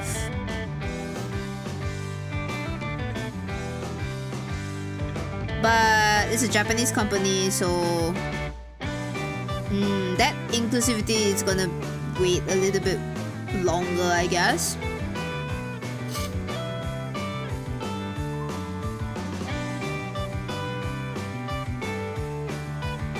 No, you don't need to live in Japan to take it. You can just answer the survey whenever wherever you are. Yeah. Thank you so much. I really appreciate it. Really, really. Also, oh, how did you meet you? Also, Lucario, I didn't see you coming in. You were just like in the middle of like everything. So I didn't see you coming. Hey.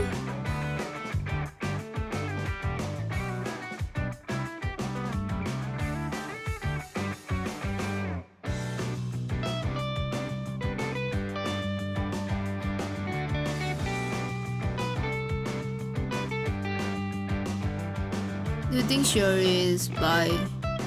Really? Might think so.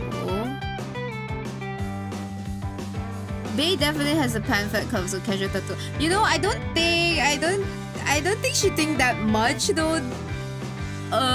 Making her casual outfit.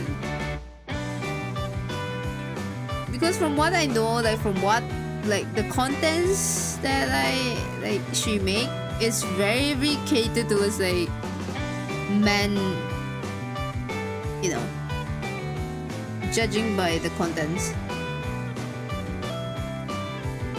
Like, you know, sometimes you know like the creator trying to like include everybody, right? Like using like pronouns or like try not to include the MC as like everyone, you know.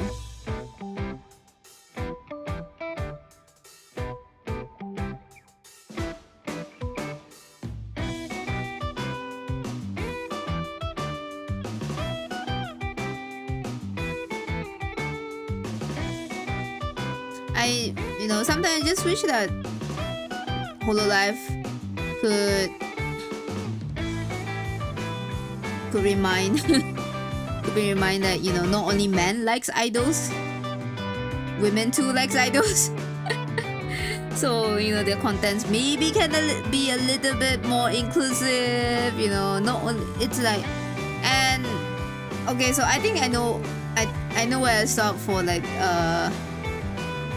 the inclusivity. Like, it's still like a Japanese company, so no matter like I say that Japanese is kind of progressive, but in a way that it's not progressive because they're still fighting for the same-sex marriage thing, and it's still getting a lot of backlash, and it's not really going well.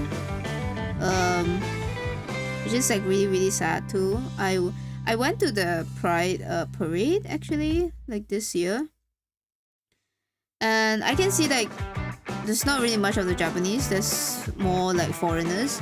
So the thing about it is kind of like, oh, if you're gay, that means like it's okay to be gay if you're a foreigner kind of vibe, instead of like, and then if you're Japanese, you know, it's better to like don't be openly gay, you know. That's very sad, because thinking about like Japan is the one that created Yuri, Japan is the one that created BL, Japan has a street dedicated to gay people or like queer people in general, with, you know, Nichome is one of the places, very famous in the world. And then one would thought that, oh, Japanese is so progressive and like LGBTQ rights, but when we see in the reality, it's not really like that, which is, I'm kind of disappointed in that too.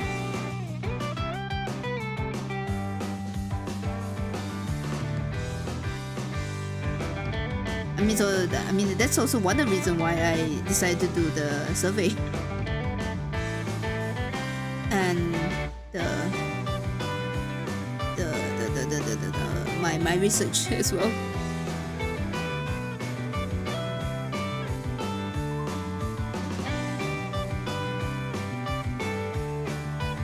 Getting it right now. Okay, thank you, Piche. That's why I do some spooky music. I love the chat.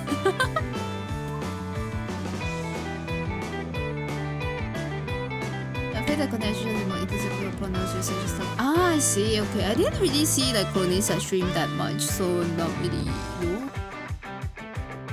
I haven't seen clips that where I've seen the members get shocked by how many female fans they actually have. Yeah, they should have. I mean, it's typical. I think it's typical to say that, you know,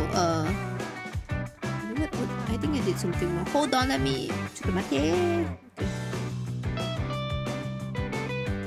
I mean, like the typical we will expect is like, you know, female talents attract male fans, right? And then male talents will eventually attract female fans instead of like male fans, right? But just say they should have like, oh, you know, maybe female fans will also watch mine stream. You know, Marin has actually a lot of like female fans, I guess. I think.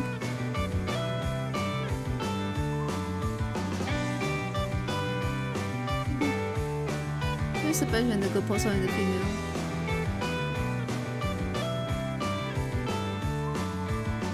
Ah, yeah, you know like the incident of like the girl brat like sending like super chats, and then like she said that, oh, I'm a girl by the way, and then the chats go brrr. That was the most funniest thing I ever see. Like I'm not like, oh, you know, you don't need to tell if you're a girl or not. No, not that kind of feeling, you know, you get what I mean? But it's so funny when I see that, and then I also joined. I was like, oh my god, a girl, you know?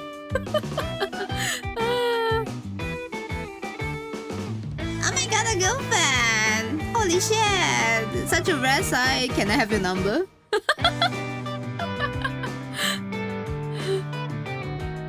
Oh, who's the English streams? I see quite a bit. Oh, you mean like female fans or male fans? Apparently there's a lot of shit coming out to the family friends in Japan, even though you are. Yeah. Actually, that's a sad thing about it. And like even in, I mean like Asian countries, right? We need to think about like this also Asian countries. And I think it applies to like all Asian countries actually. Talking about like coming out as well. And Japan, I think, is much more tolerant, I can say.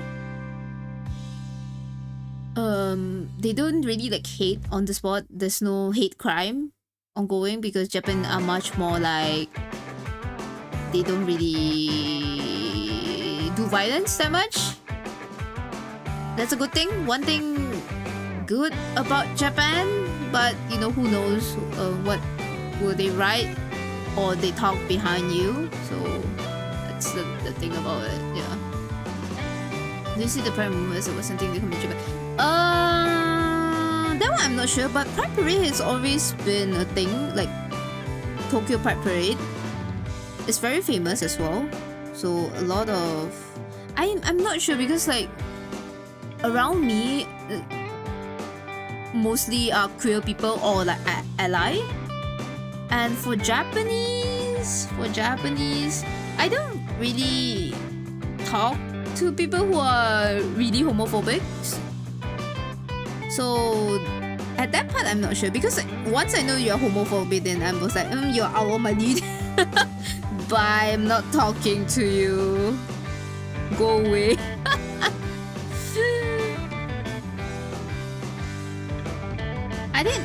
I never thought like to ask them whether like what do you think about the Pride Parade though. Or you know, sometimes they just don't care. I think most of them are like that. Ignorance, I guess you can say that. Holy stars or regular 80% female. Yeah, I mean like that's kind of expected, right? Because it's Holo Stars, because it's like male talents as well. And yeah, I think like some talents they do attract like both sides as well, and then you can enjoy like both sides. You know, sometimes it's kind of like you know, like one that stream is like dedicated to like a certain kind of audience, and when you are not that target of audience and then you watch it, you feel like it's very weird to be there. You know, it's like you cannot project yourself inside. You know, like for example, like ASMR streams and everything.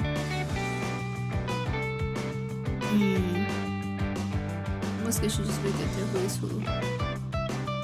Ah, you mean girl brats and brats? Girl brats and guy male brats. Don't those overreach remove girls from bringing themselves. I think that's true. Chat being overreacting. I mean that's very true, but I see that as a good sign. I don't know. Well, to be honest, I'm also really reluctant to say that I'm a female in Twitter as well. Well, firstly, I think what I will worry about is people started DM me, like, you know, weird people DMing me. So safety is one thing. So I think that's why a lot of women or girls, they don't want to reveal themselves.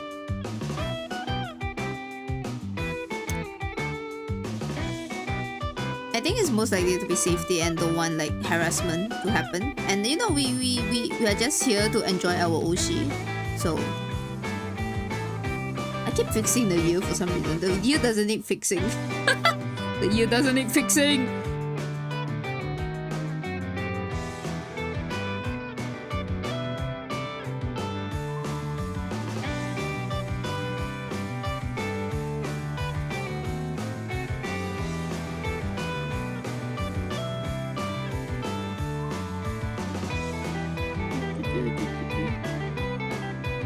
Oh yeah, so what am I talking again? I joined boy franchise both the girls. Yeah, you know, sometimes I do watch the boys, and I mean mostly I watch the girls as well, but the boys sometimes I do watch it, so I watch both of it. It's like entertainers, you know. This one weirdness of super chat could you just copy it on. Oh, that's hard. Maybe I should just go to Clony stream and be like, hi, I'm a girl, can you copy it on me please? Same, I catch the guys even the JPC when I advanced. Yeah, you know, some you know, we're just enjoying the talents as well, so. But I don't really watch the JP boys though that much.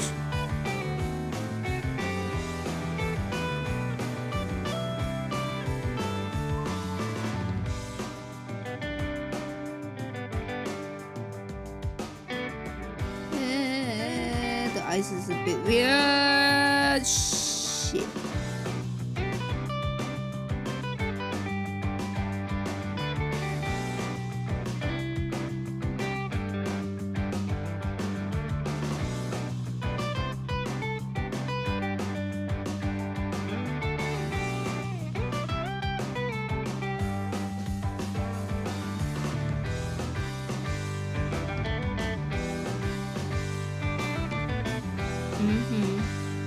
Oh yeah, that's better.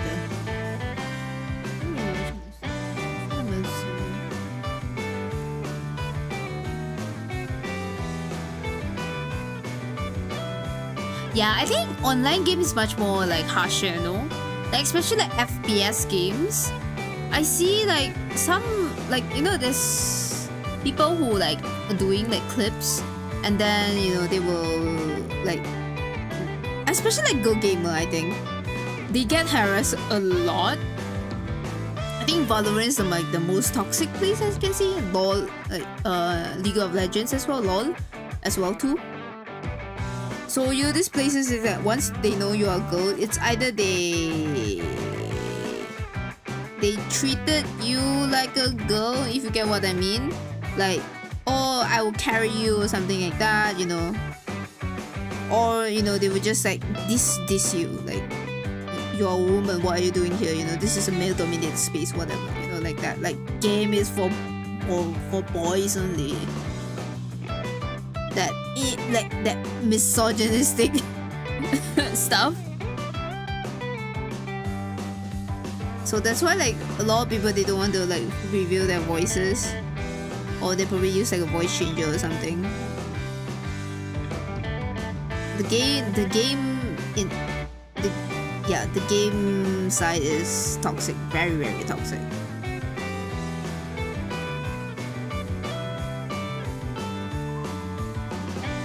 And sometimes I watch those clips, like how they treated women like in the games, and sometimes I was thinking, no wonder you can't get a girlfriend, man. This is how you treat women? Oh my god. Come on, everybody can play games. Games doesn't have gender, for fuck's sakes. Because everybody can enjoy a good game.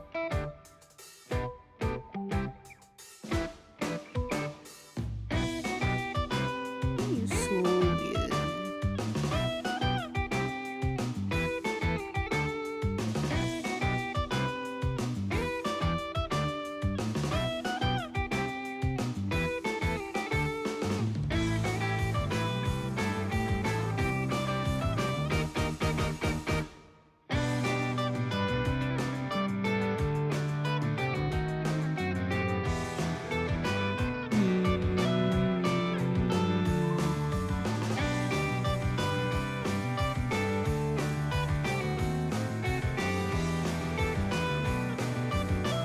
Oh, that's great to hear though, Butters. Oh yeah, that's so true, Eric. Misogynistic guys online, FPS games, oh it's insane,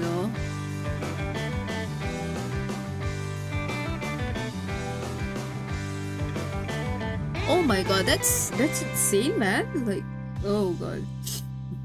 Being a girl in Valo doesn't really help you, man.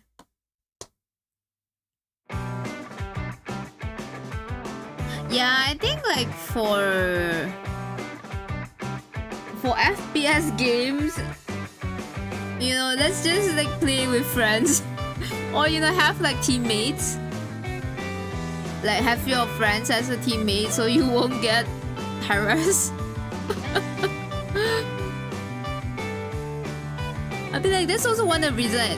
I mean like that's not really the reason I stopped playing Valo, but after seeing all this like toxic clips, it feels like, oh god, we are just here to have like a good game, so why don't just everybody be nice and we can just have a good game, we can just have a good time,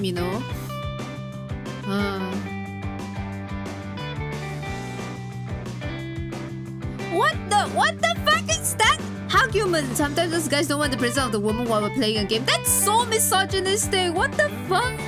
Like, huh? This phrase is literally like, oh, we don't want a woman in the workplace, Oh, fucking hell.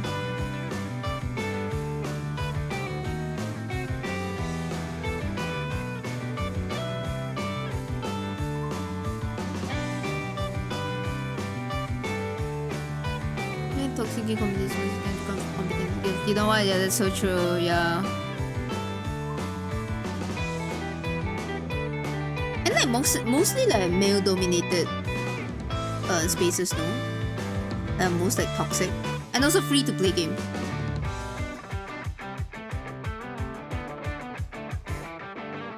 Because they are free to play, right? So everybody can access to it without the risk.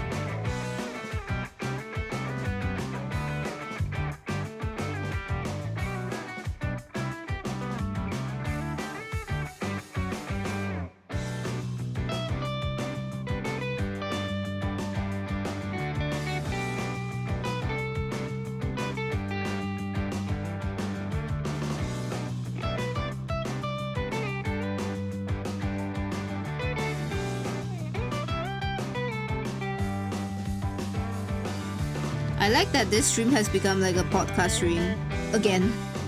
I will emphasize on the word again. Carry me in Apex, but there's I'm really bad at Apex. Okay, I can admit, like, probably if you meet me a year earlier in Apex, I probably will say that I'm good at it and I can get like a lot of kills. But right now, I didn't play Apex for so long already. So, you know what? Both of us, we can be really bad in Apex. We mentioned before how our team mentioned Overwatch when she got. Is it bad? Wait, it's Mume when she's in Overwatch, or she was just like she's not Mume yet. Say a lot of us remember the massive missions because she beat someone there.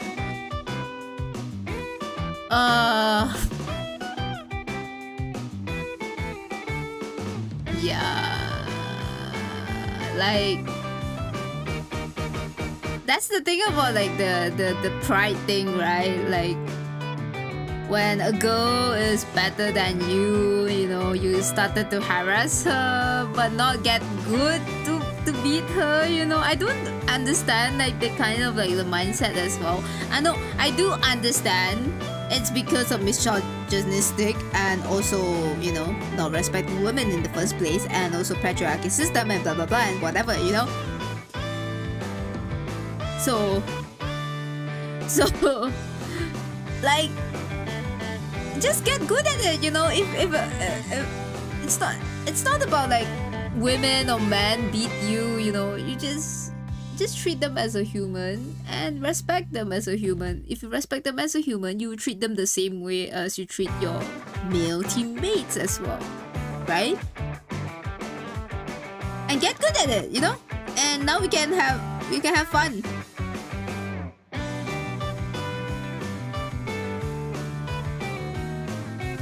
I mean, it's like sports, right?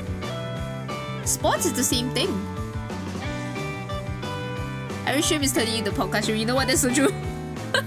Maybe I should just like rename my stream into like warning, might turn into a podcast.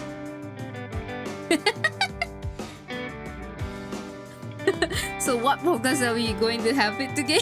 Fragile masculinity? Of toxic masculinity? We need to talk about that. We can climb the bronze ladder together. Yes, that's true. But I'm not bronze actually. I'm actually gold. But anyway, we can do that. But that was like few months. No, that was like a year ago. So yeah, we can climb it together.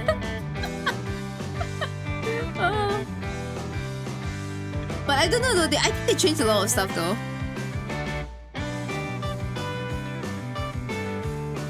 I think Apex changed a lot. So I don't know. I need my rehabilitation.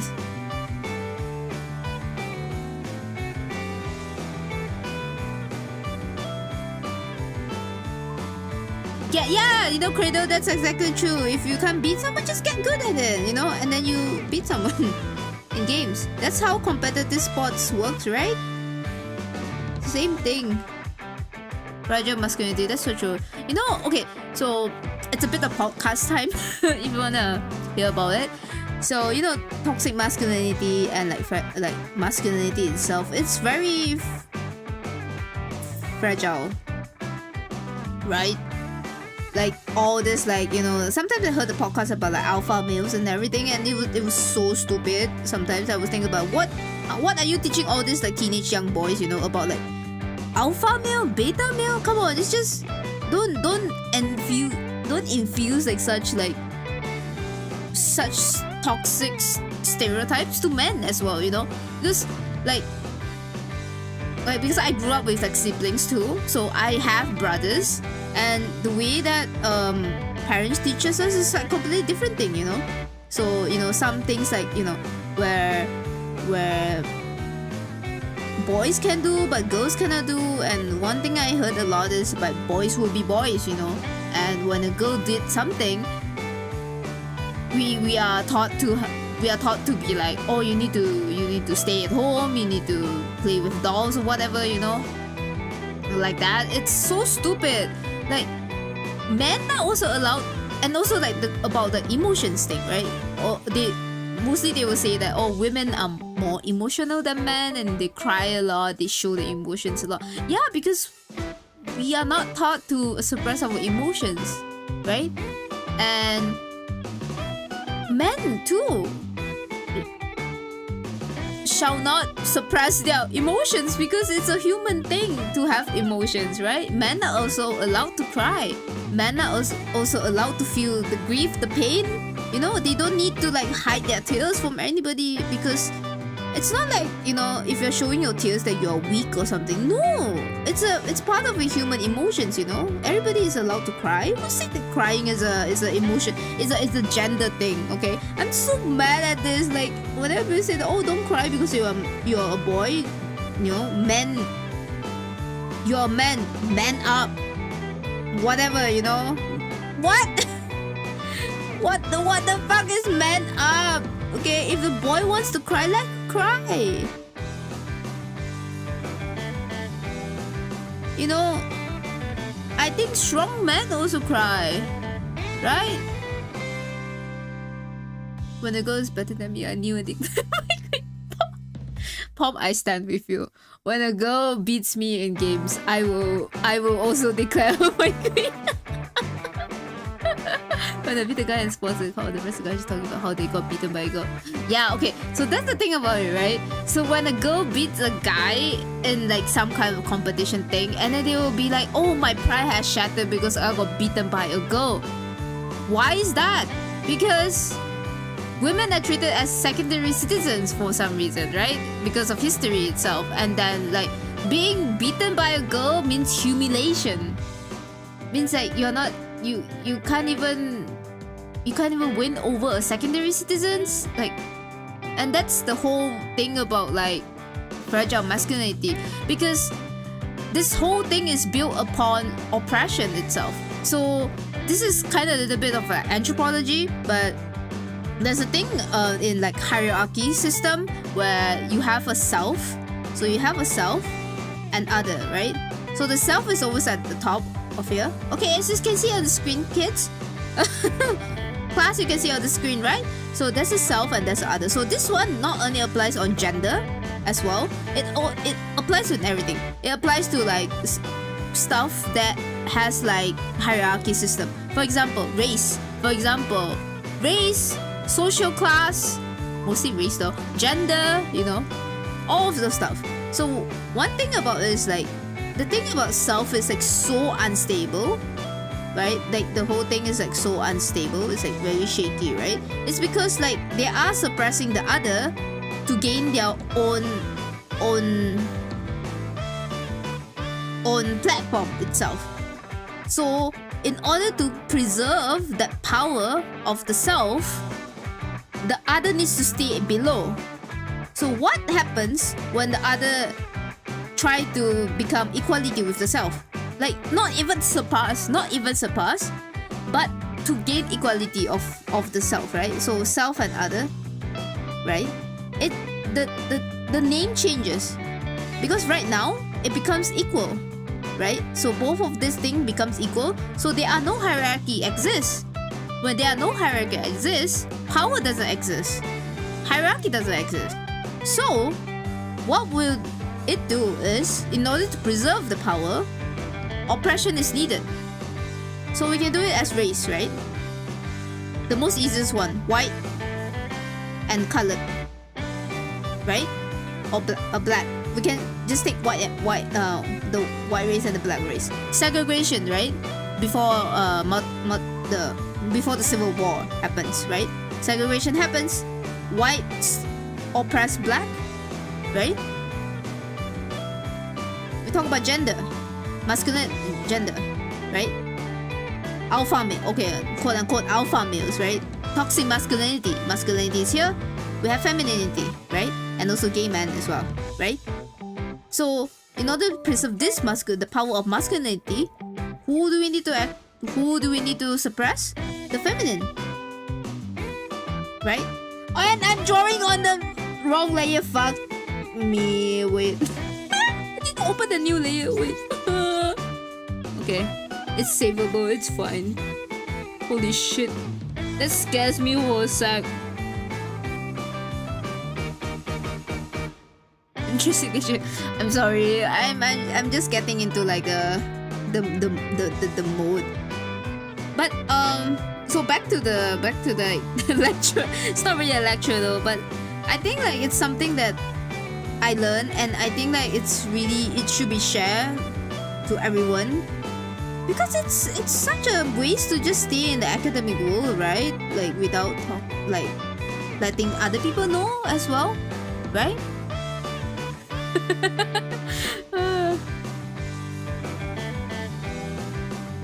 It's hard rather going conservative culture. Yeah, that's so true. I mean, like Malaysia, Singapore, we are also very conservative as well. And I also brought up in a very conservative family as well. Like, you know, women are supposed to be quote unquote women, men, they can do anything they want as well. So I think the thing about it is like to unlearn and learn everything. So once we like detected like, oh, you know, our childhood is like this. So how can we make sure the next generation wouldn't have like the same trauma as us, right? Sigma male, I prefer Ligma.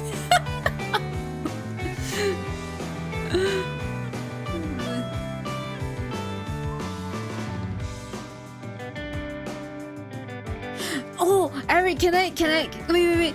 You know, Eric mentioned that like a point about if a boy hits you, it means he likes you. Bro, this one, okay, so I had it's a little bit personal, but I mean it's fine. I got over it as well. But the thing about like that, right? So I had that experience firsthand. Like when I was a kid, I got bullied by the opposite sex. I mean by men, by boys a lot. And I don't know why, it's always the boys. And then like when I report to the teacher, when it gets physical, like they started pulling your ear or they started pulling your hair, you know, I report to the teacher because this is unacceptable. I mean like bullying is unacceptable, right? So I report to the teacher, and then you know what the teacher said to me? Do you want to like a guess what the teacher said to me? I was so, you know what? Even until now, I was so mad. Yeah. The teacher said, oh, the boy just likes you. That's how they show affection to you. So, it's fine. It's not fine. If I didn't have the education I had right now, if I didn't learn about gender and all those like stuff, and if I stay in Malaysia, okay, so worst come to worst, if I stay in Malaysia with that mindset, I would assume like men who abuse me is a signal of them showing affection to me. That's insane. You know, that's how domestic violence occurs that's how abuse occurs. Because women are teach to think of like violence from men are actually affection. Okay, your handwriting is cute. Oh, thank you. No, it's not cute. Do you see that cursive like this? That's me when I'm like really mad. I just write like this.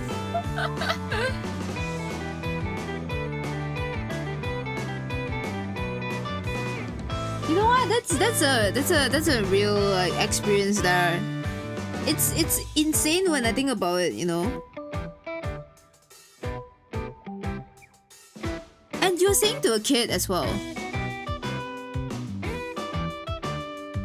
You know, like they're saying to a kid who is like 12 years old to say that all boys who physically abuse you are like they like you.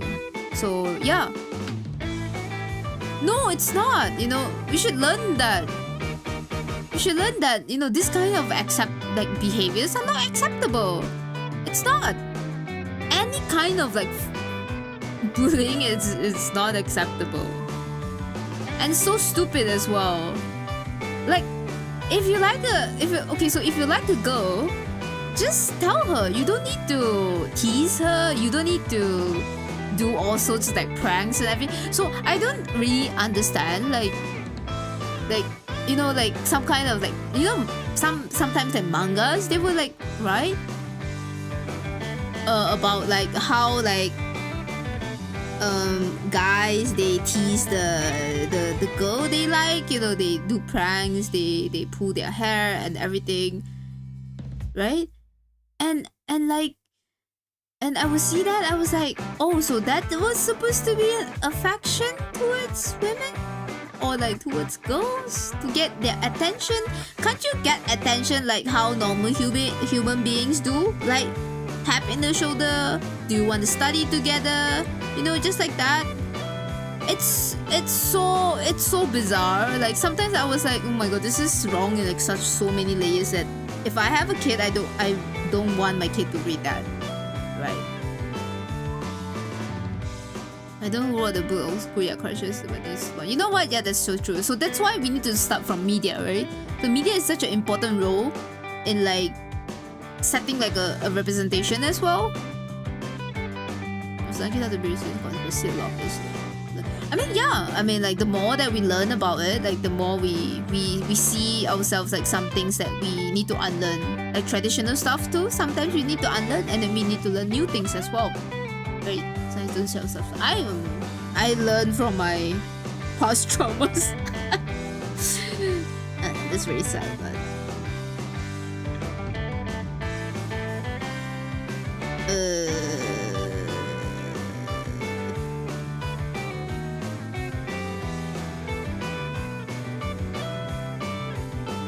Are you familiar with the author Bell Hooks? Bell Hooks? What? What's... No, I don't think I know that author though. Yeah, I'll keep reading straight stuff in a long time. You know what? That's so true. That's why I cater towards like Yuri and like cool stuff. Because I think it's very... It doesn't really confine in like a certain stereotype. I mean, obviously they have tropes as well. Like I said before, like in the Yuri, what to say, like in the Yuri genre itself, like they have like certain tropes, but it's, you can change it, and then I think I see like a lot of authors like starting to change it as well.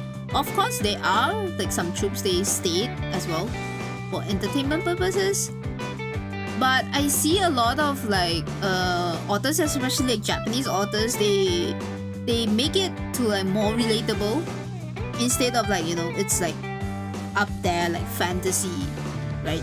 I mean, all stories are fantasies, but it's also important to like to let the readers know that, you know, like UV relationships, lesbian relationships, women loving women relationships exist in reality as well, and it can be exist outside of school and to our death, you know.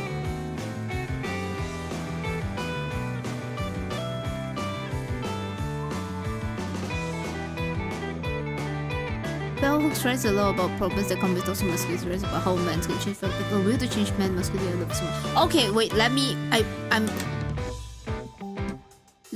copy that. I'll check it out.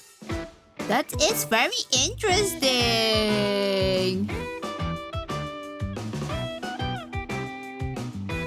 Oh yeah. Okay. I will check it out. Thank you for the very interesting book suggestion though. I will definitely read it. I will definitely read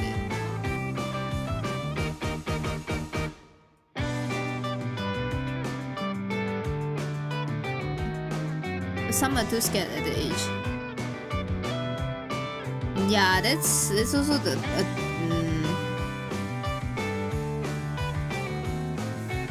Bell Hooks writes a lot about Shira. Shira. I also watch. I like Shira very much though. You guys should watch the Owl House. I like the Owl House. The Owl House is like a mixture of everything. It's very clear as well. I like that so much for the Owl House.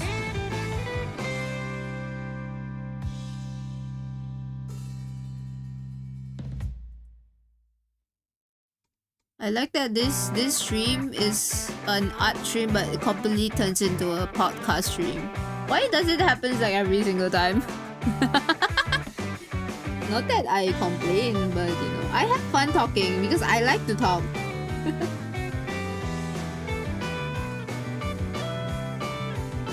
And it's also fun to have like a platform like to talk about it as well.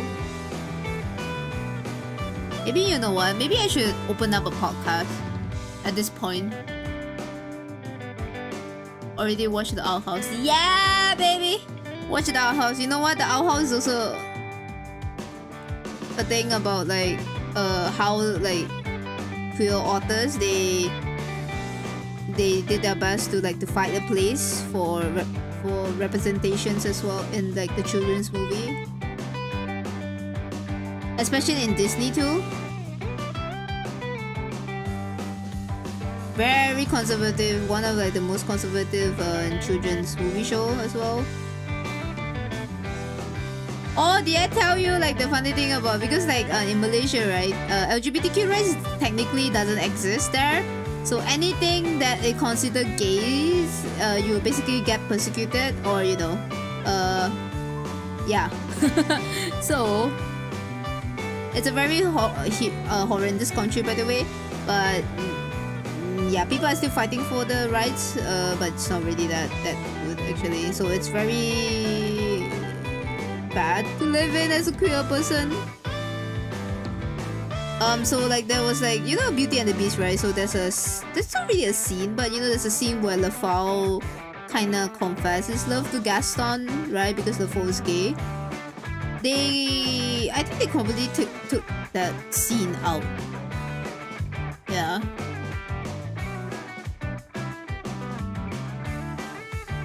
Oh, I want to watch the Owl House again, but the Owl House is so good though.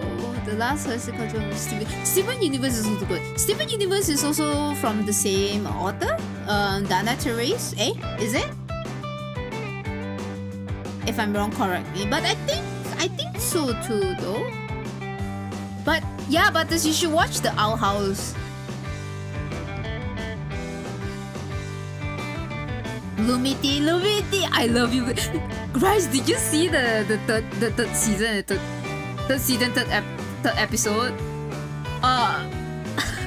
Lumity so damn cute when they are teenagers.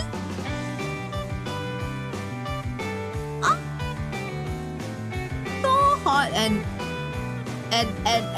what's the name again? Oh, I forgot what's the name. Fuck me, I forgot the character's name. It's me.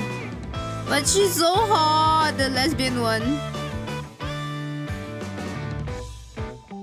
Steven Universe burped. Oh, I'm really sorry. I'm really sorry about that, Steven. Okay, Rebecca Sugar, yeah. Right. Adventure Time is from Rebecca. And Adventure Time, I think there's the Princess Princess Bubblegum and the vampire one, right? Like they are queer too. Isn't because I'm grooming and grooming with me? Ah, I don't think I'm eligible for that though. No. They were talking about music. I'm talking about very controversial issues. Is it controversial? I don't know, but some deem it as controversial, you know. They'd be like, oh, gender and gender. Oh my god, gender.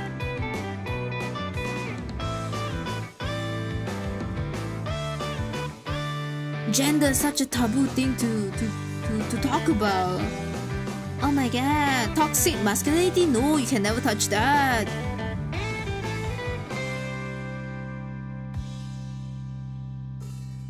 Come on, like, you know, sometimes I think of like, if Andrew Tate can talk about toxic masculinity like nobody's business, or the alpha males like nobody's business, and people will listen to it, why can't I just talk about like my podcast, you know? Why can't I just talk about Yuri or BL or how problematic that is, you know, the tropes and everything, and how it affects the queer community as well? See? I think I did more research than him. If not sure, I can even call my professors for for a guess, you know.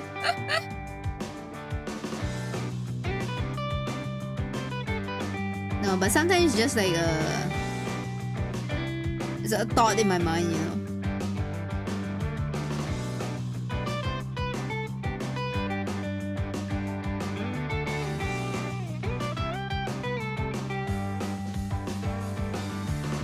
I'm just drawing the fireworks for talking. We need the kaboom, we need the boom boom. But Butters, yeah, we should play Apex. And anybody who wants to join too, we are really bad at it, so it's okay. We won't scream at you. I won't scream at you. I think I will scream at myself for being like, why so bad? So anyone wants to join?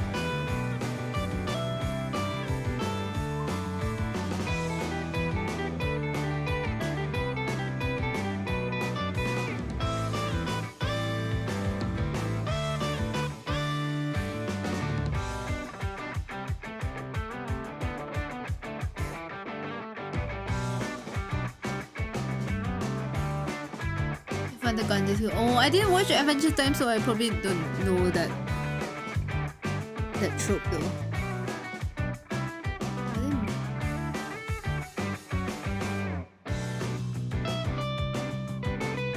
BL? Oh, do you want to talk about BL? Do you want to talk about BL? I have a lot of things to talk about BL because most of the papers that I read is mostly catered towards BL. And I had to, like, you know, take some of the parts that are related and then put it in like the Yuri series.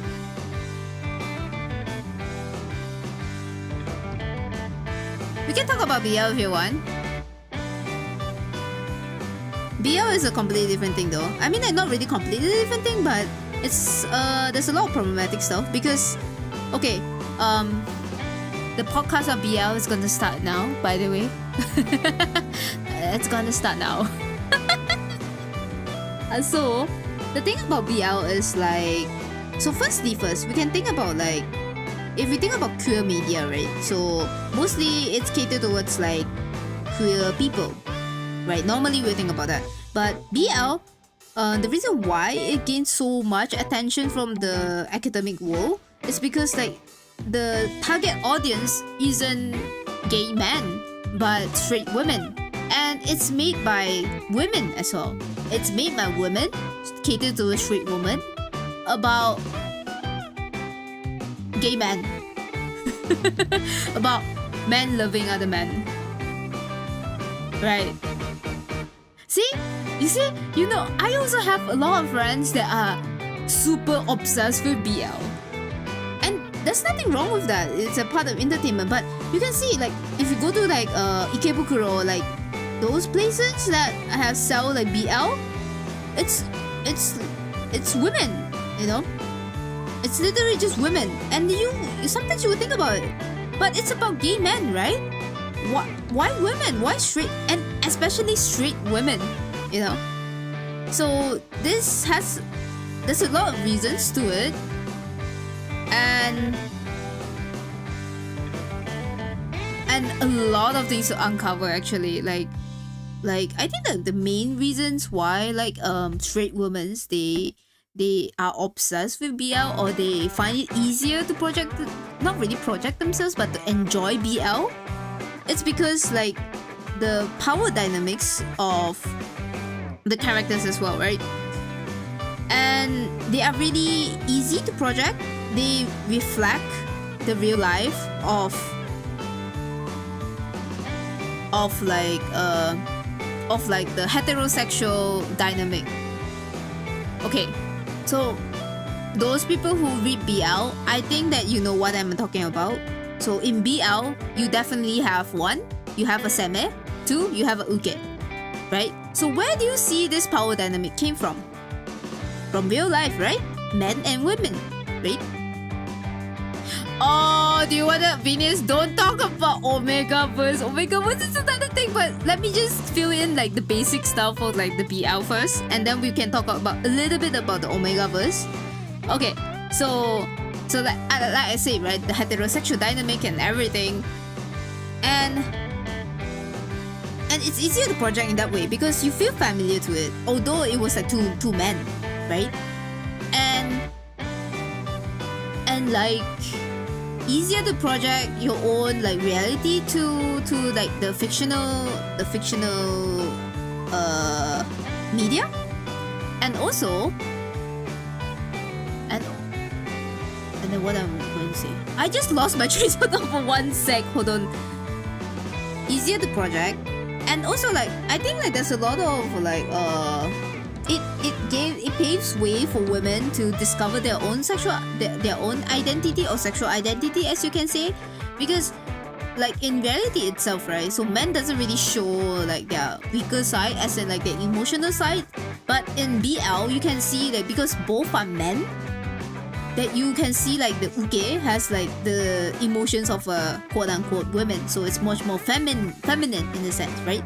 And then we can talk about like BL in the past BL, there's so much assault, so much unconsent act, you know, that is also a thing, and also very problematic as well. So it leads to be like also gay adult acts is going to be like something like assault, something unconsensual, you know, question mark, you know.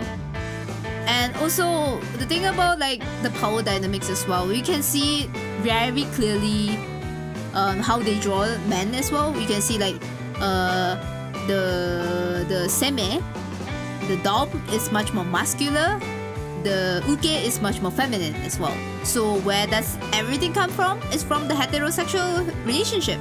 It's from reality as well. So that's why like straight women find it like really easy, subconsciously or consciously. Mostly subconsciously, because you know we are in the society, and then you know we are affected by all the society, and then we see the stuff, and eventually you know we will cater towards something that is very familiar towards us. This is very natural as well. So and then when you break down into it, and then you'll be like, oh, so that's why, you know, people are attracted to that, you know. And here comes the question. So is BL considered a queer manga? Can BL be the representations of a queer manga? For me, in my opinion, I would say no, right? Because it doesn't really brings out like the equality between like two men. Instead, it just reinforced like the whole heterosexual dynamics in the story, in the fantasy, in the characters itself, and you are literally just reinforcing everything that what's happening in reality, as in like the straight couples. It's the same thing, but in men. in guys, that's all, and just us two guys, right?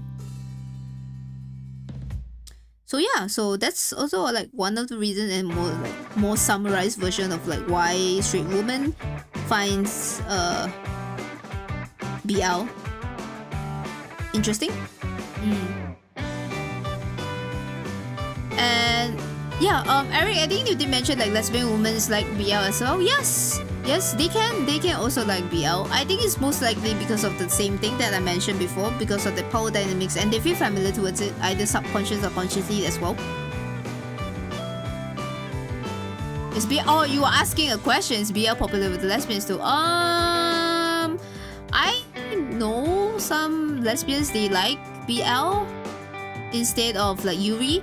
And some, I do ask them like why, and then they say that Yuri is too real to them. Kinda.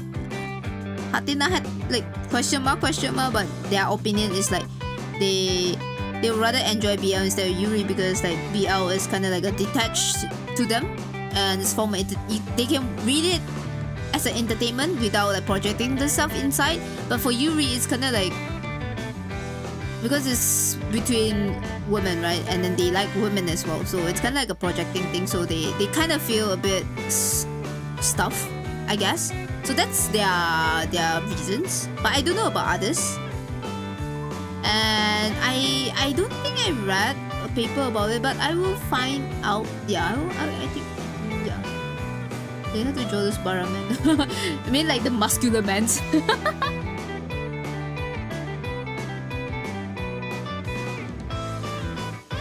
That's okay in the okay in the various relationship. No, Iris is like, no, Iris is semi. I refuse. I think Bay is the power bottom, and then Iris is the top. I think it's the only reason why I know Omega was the buttons. I think the buttons the most like every single term of like BL. Even though like you don't read BL, right? BL for the queer rabbit episode read on West Coast every single BL. Okay, so if we're gonna talk about like previous ones, the previous like before like the whole LGBTQ movement happens, it's very problematic as well. I mean, it's similar to Yuri. Like Yuri and BL, like these two tropes, they are kinda misrepresentation. And like to the Japanese, so like, you know, they sell like BL in like normal bookstores, right? So this is a very interesting thing, right? Japan, they don't accept same-sex marriage, they don't approve LGBTQ rights, yet they put BL mangas on the store for people to buy, right? Why is that? It's a question, right? Why is that? You know, even Yuri, you can buy Yuri at a normal bookstore. You know, you don't need to go like a certain place to buy it, and they don't really ban it. You know, unlike like other like conservative countries, you know, they ban it because they consider it as queer manga. So because Japan, they don't consider BL and GL as a representation of a queer manga. They consider it as a subgenre, and they consider it as a fantasy. So it's like some parents, they do approve their children reading BL or GL, right? And like you just, so I think I read an article about like a woman who likes BL, and then she said that, you know, BL is kind of like a fantasy gateway, like an escape gateway for her. So the moment she opened the book, like she was infused in that world, you know, where she forgot about everything and stuff like that. And then the moment she closed the book, it's the reality. So everything happens in the book, it's all purely fantasy. It's all there. And the moment she closed the book, it's over. So they have a clear cut of like division of like fantasy and reality, right? So that's why like Japan, they allow like BL and GL to be sold as a book like in normal bookstores as well, because they think that this is not a queer manga. This is not a representation. It's just a purely fantasy, a genre to be enjoyed as an entertainment source, right? At times, BL is offensive, but fun if you feel it's a criticism of just well, right now BL is like it's trending like in the whole world basically.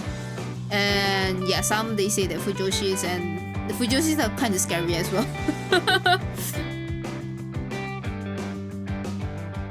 A lot of Yuri videos are for the male gaze. Okay, so the Yuri comes in a very awkward position actually. It's very awkward in the sense of like, you know, if you think that BL is catered towards men, if catered towards women, the straight woman. So mostly you would think that like Yuri will cater towards like straight men, right? But in reality, like I think like there's an anketo, there's a survey conducted by the Yuri Hime comic, which is like the biggest Yuri comic in Japan. So they conducted a survey of like their readers. You know, they wanted to know like their readers are they're female or male, right? Or straight or not straight. So the results came in like quite shockingly. So most of the readers are actually female, and they are straight females and also like gays as well. And there are also males too. I mean, there are males who enjoy Yuri as well, but it's very small proportionate. So most of the Yuri media are for women, and that's the reason why. So BL and Yuri, they are actually from. So like BL, okay, so you can say like shoujo, right? Shoujo is like the big genre of it. And you have like BL and GL. BL and Yuri. GL, yeah. Right? So they all came from like the same roots of shoujo. Right? I draw in the not the same layer, so it's fine. I can delete it. Right? So they derive from the same shoujo, which like this shoujo genre is actually catered towards women from the start, right? So that's why BL is BL is actually made by women, for women. Yuri too. Most of the authors that create the Yuri is actually women as well, right? And sometimes catered towards women as well, and also men if they enjoy Yuri. But there are times that they say that the reason why men enjoy is because they fetishize Yuri. Because Yuri, the term Yuri is actually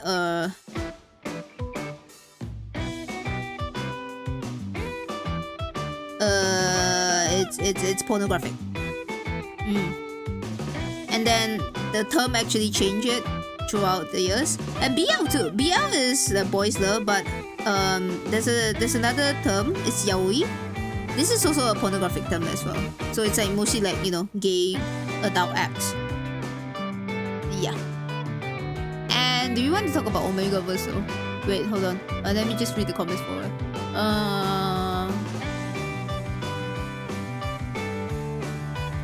When we talk about the male gaze, right? Like, yes, Yuri is kind of catered towards like the male gaze, especially I think Yuri bait too. It's like for the male gaze, but I think media in general itself is catered towards the male gaze because, you know, Laura movie actually had like a theory about the male gaze.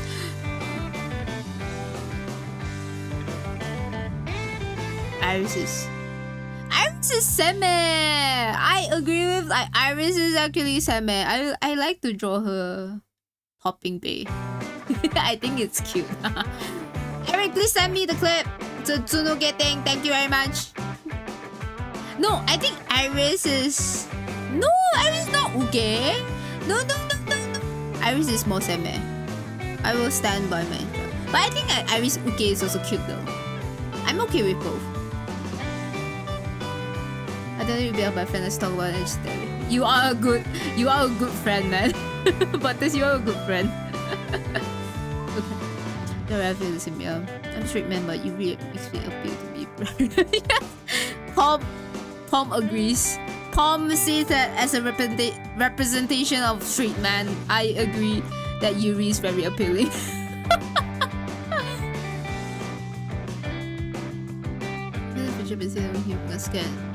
Scarred her when she chooses this movie. Oh really? What Yuri manga did she read?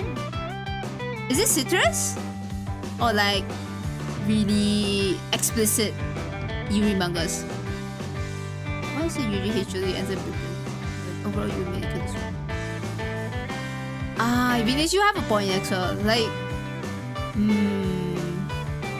I think when it comes to H doujins, it's more towards like H already. So it's much towards like the male audience instead of like, I mean like you can see in like Hololive, Hololuid as well.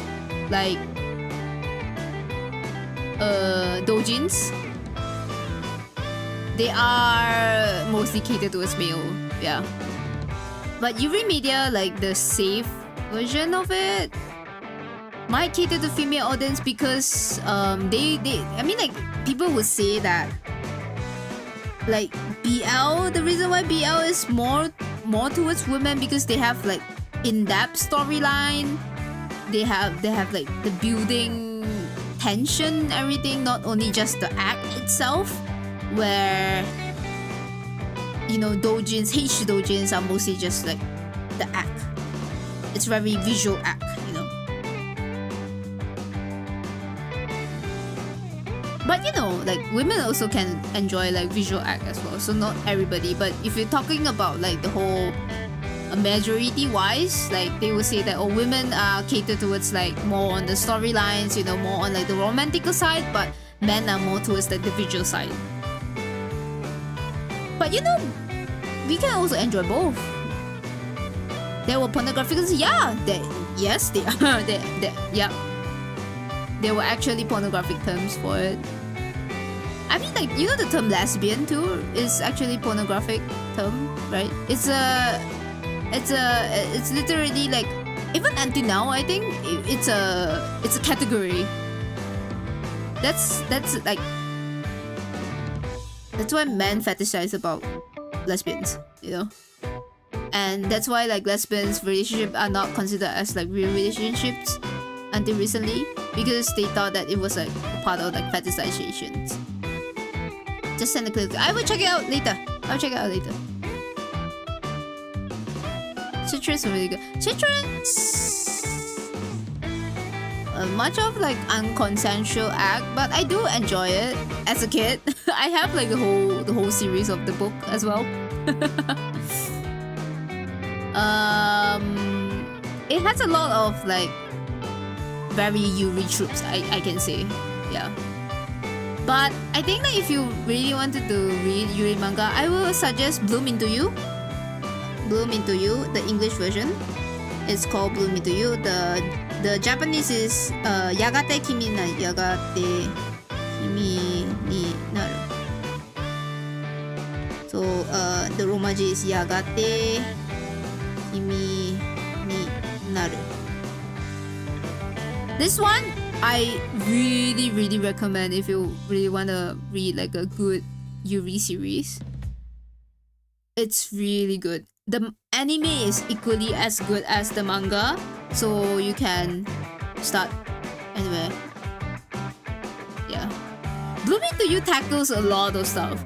Bloom Into You tackles into like the arrow ace, like how they, and then how one navigate through love itself, like puppy love, you know, love. It shows like many layers of love as well, right? And like you can see our main character Yu is cannot feel like the doki doki from like, you know, all the shoujo mangas and everything. And then I think like a lot of women or a lot of men or people in general, you know, they feel the same way, but because of all these shoujo mangas, they show the almost same trope of like, oh, whenever you see your crush, you feel butterflies in your stomach, doki doki in your heart, and you keep thinking about them. So it has been like a thing like, oh, if you have a crush, you will feel that way. But the way that the author presents you is a completely different thing, and it really breaks through like the whole premise of like you need to be doki doki or need to have like butterflies in your stomach when you met your crush, or you need to feel that's how love works, you know. And we can see like in the end of it, you know, you started to falling in love with the senpai in her own way, and that's also okay, you know. There are people who are like that, who like you need to get to know them more in order to fall in love with them, right? There was stage play too. Yeah, there was a stage play, but I didn't watch the stage play. Yeah, can't understand the words, no sub, but yeah. Oh, but you should go watch it with the subs though. It's very beautiful. I can say like the anime itself, it's very, very beautiful. And like I like how they use like I like how they use like flowers to represent like love. Because I think like there are several loves that are happening. So you guys are familiar with Bloom Into You, right? Right. I assume that everybody who listens to this podcast knows about Bloom Into You, right? Say yes. Okay. Okay. So there are certain like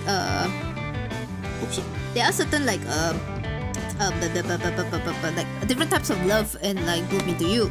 Firstly, we have you, like what did I mention, right? Before, so I don't need to like explain more. And then we have the childhood friend, the two childhood friend. I forgot the name. Very nice. Maybe you can do A and B. Okay, so A is the one that likes the senpai from the basketball club. So this one is very, very typical, very stereotypical from the shoujo manga, you know, like the basketball, the senpai of the basketball, bloom into bloom and gloom. Iris, it's Iris, but no.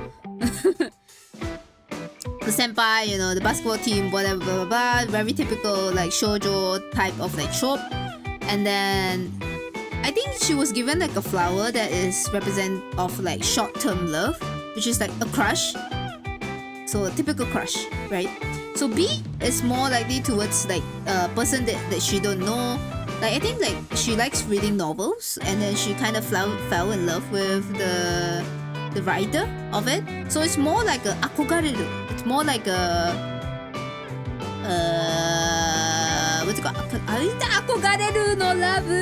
It's more towards like you kind of respect the respectable love. Respectable. And then we have Maki. Maki is Ace. So he said that, you know, he don't want to be involved in anybody's relationship. I think Arrow Ace, if I'm not mistaken. He's a good representation, I think. Arrow Ace. He doesn't want to have any relationships, but he enjoys like seeing people in the relationship itself. Yeah. Okay, Lucario. I'll see you next stream. Thank you for coming though. Thank you. You can check out the VOD if you wanna listen to like the whole. Or you say you just want to watch.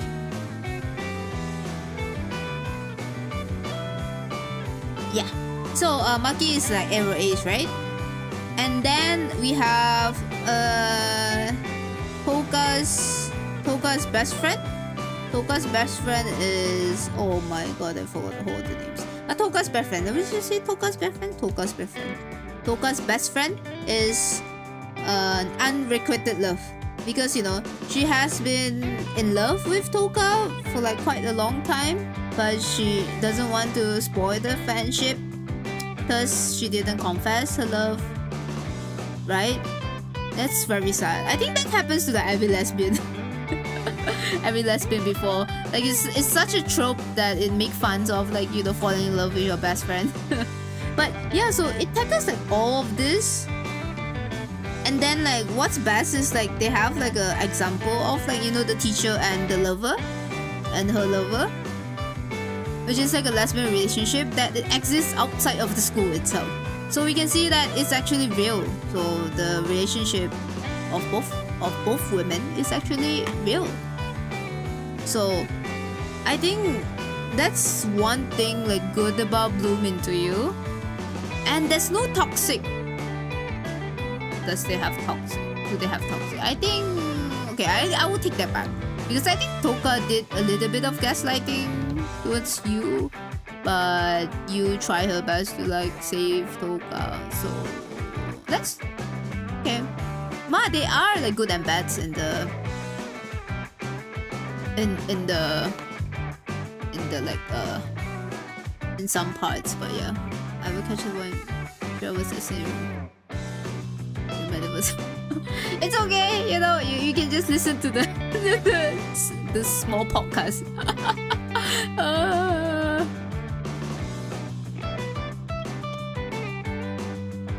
If you want, yeah. But hey, have a good night, have a good day to you, and have a great day.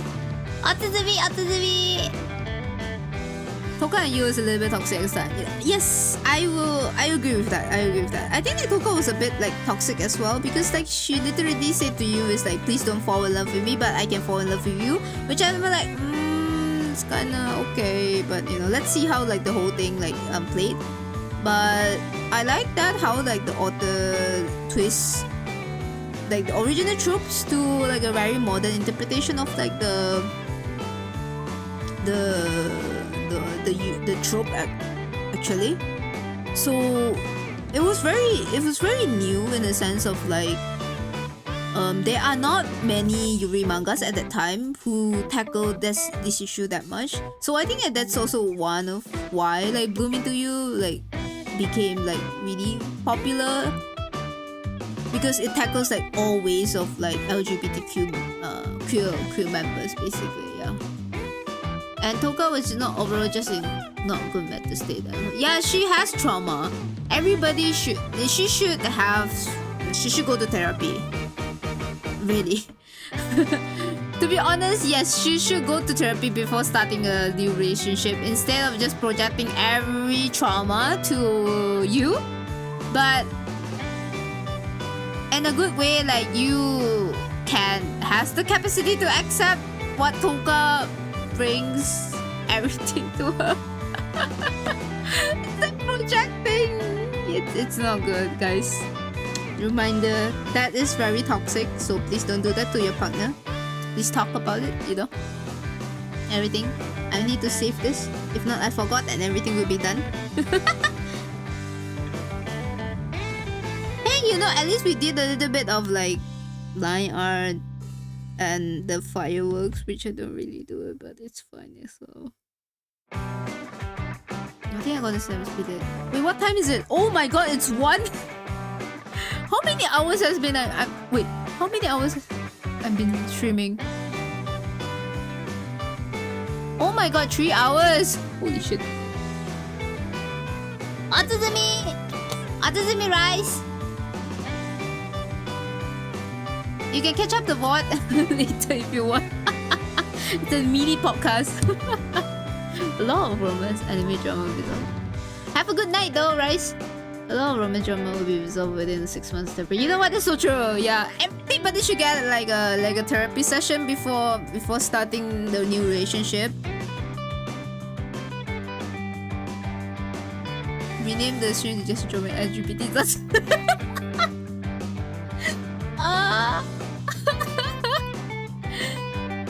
LGTV pop. the brand LGTV. Hey, LG is not. I don't know though. I didn't see like the LG brand. I think they rebranded it. No, I don't know. But have a good night, Rice. Well, this is so funny. Reminder to all of you here, please spend 10 minutes doing my anketo, doing my survey. Thank you very much. It's for my research. That's why I'm talking about this. In the end, we didn't do much of like the drawing stream though.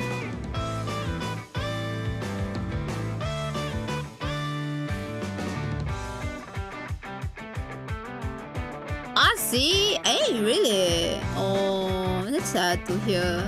But anyways, we have a lot of brands as well, so it's fine, I guess. I didn't really use algae that much though in our house as well. Oh shit.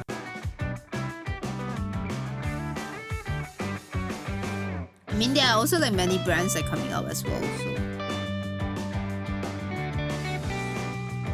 you should pin the link in the chat. Ah, that's true. Wait, I need to find the link.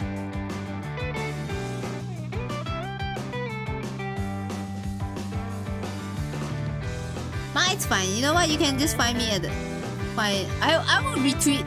I will retweet every single day for a month. Because I really need data. I mean, they are like the OG monitors. I mean, OG makers of like LCDs and basically a screen, right? So yeah.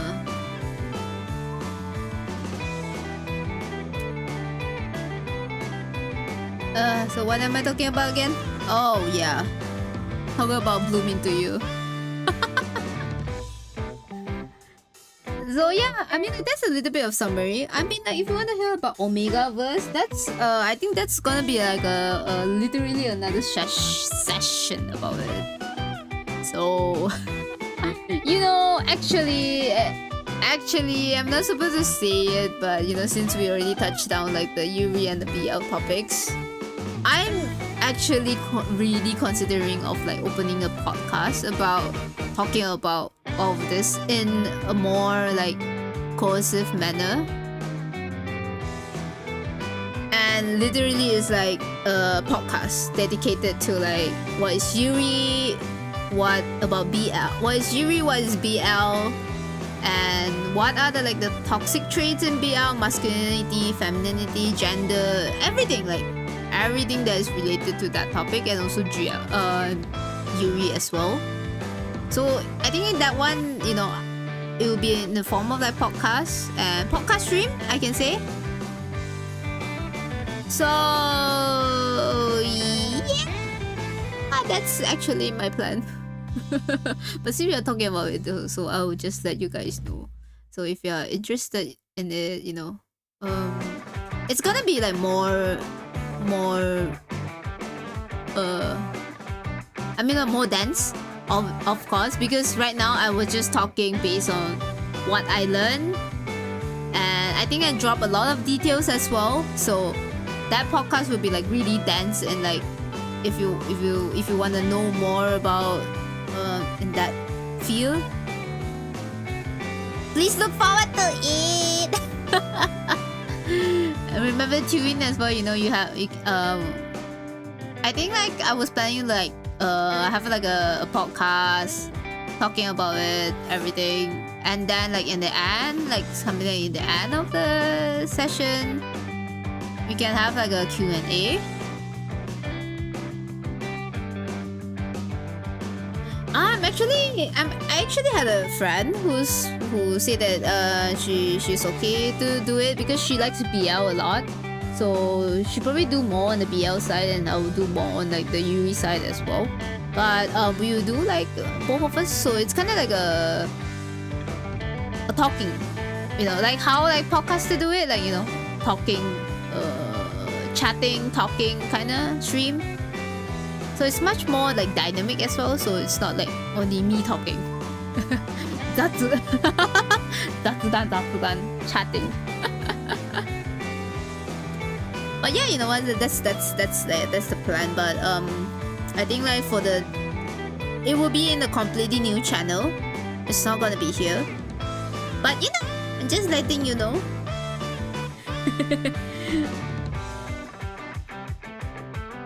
Because you know what I think about it is like some things are meant to share it out to the public instead of just like gatekeeping in the academic world itself, which is like really waste, I can say, because all this information, you know, like the researchers, they did the research and everything. It's for the society too, you know. And not many people has the privilege to access into like the academic world as well. So I really want to take this opportunity to like to spread it out to the society as well. Let more people know, you know. I mean, like BL and GL, you know, you can still enjoy it as an entertainment. I enjoy it. I definitely enjoy it as an entertainment. Like all kinds of like GLs, whether it's like, you know, NTR or like very toxic ones, you know.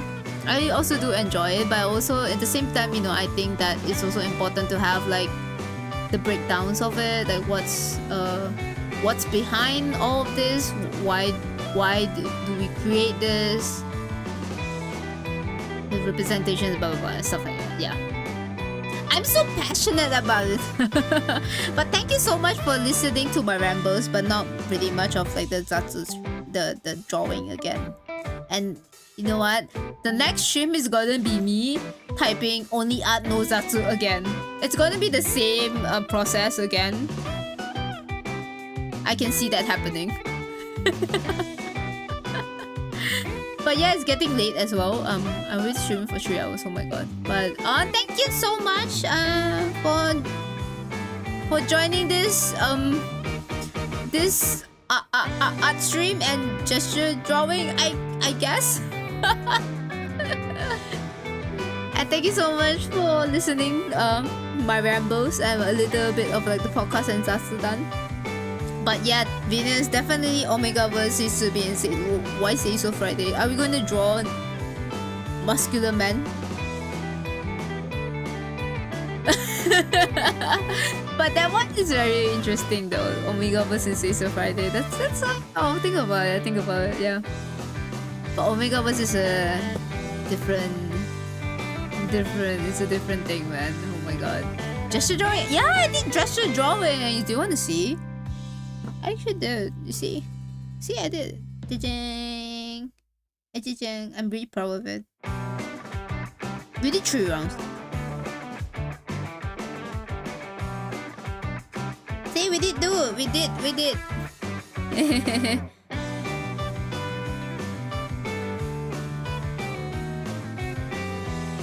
I remember a podcast. You just remember a podcast.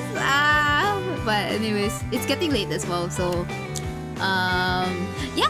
So thank you so much for coming to this art/podcast. I'm gonna rename it to podcast anyway. It's art/podcast streams. For the next stream, for the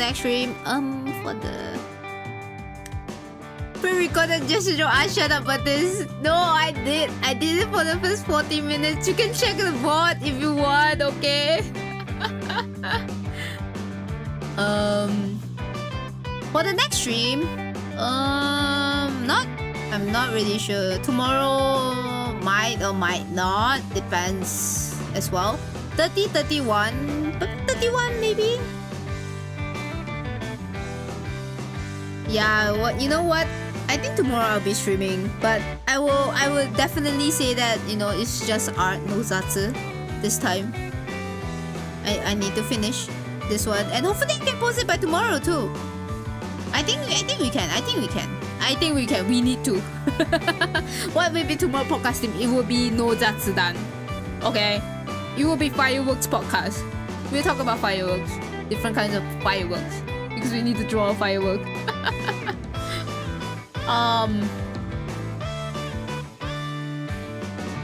Okay, so 30 I might not be free, so probably no stream about that. 31st is my birthday, by the way. Happy birthday to me.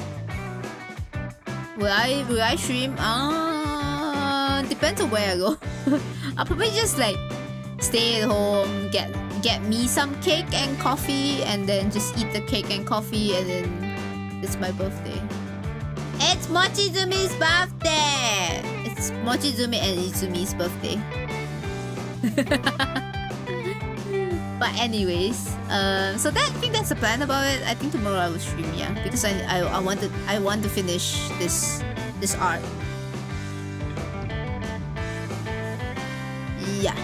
Okay. Then thank you so much for coming to the stream. And I can do cake eating birthday zatsu, talking about what, Omega verse. and some karaoke streams maybe. Are you in JP time zone? Yes, I am in JP time zone. Yeah. Wait, if in JP time zone and I stream at night, right? So the moment I finish my birthday, that means that for you guys, it's still my birthday. Oh, I like time zones. So that my birthday is like super long, right? I mean, like, yeah, but we can talk about it more tomorrow about like what to do in the 31st. So I hope. Oh wait, is Bae not gonna stream because I really want Bae to sing me a birthday song though. But anyways, I'll see you guys tomorrow. I'll see you guys tomorrow then.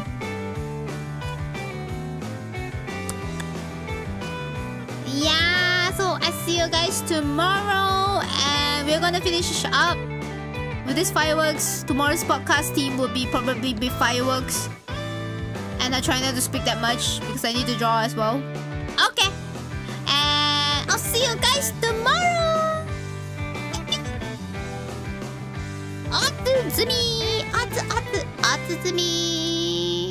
Let me end the stream. Okay, bye bye. Bye bye.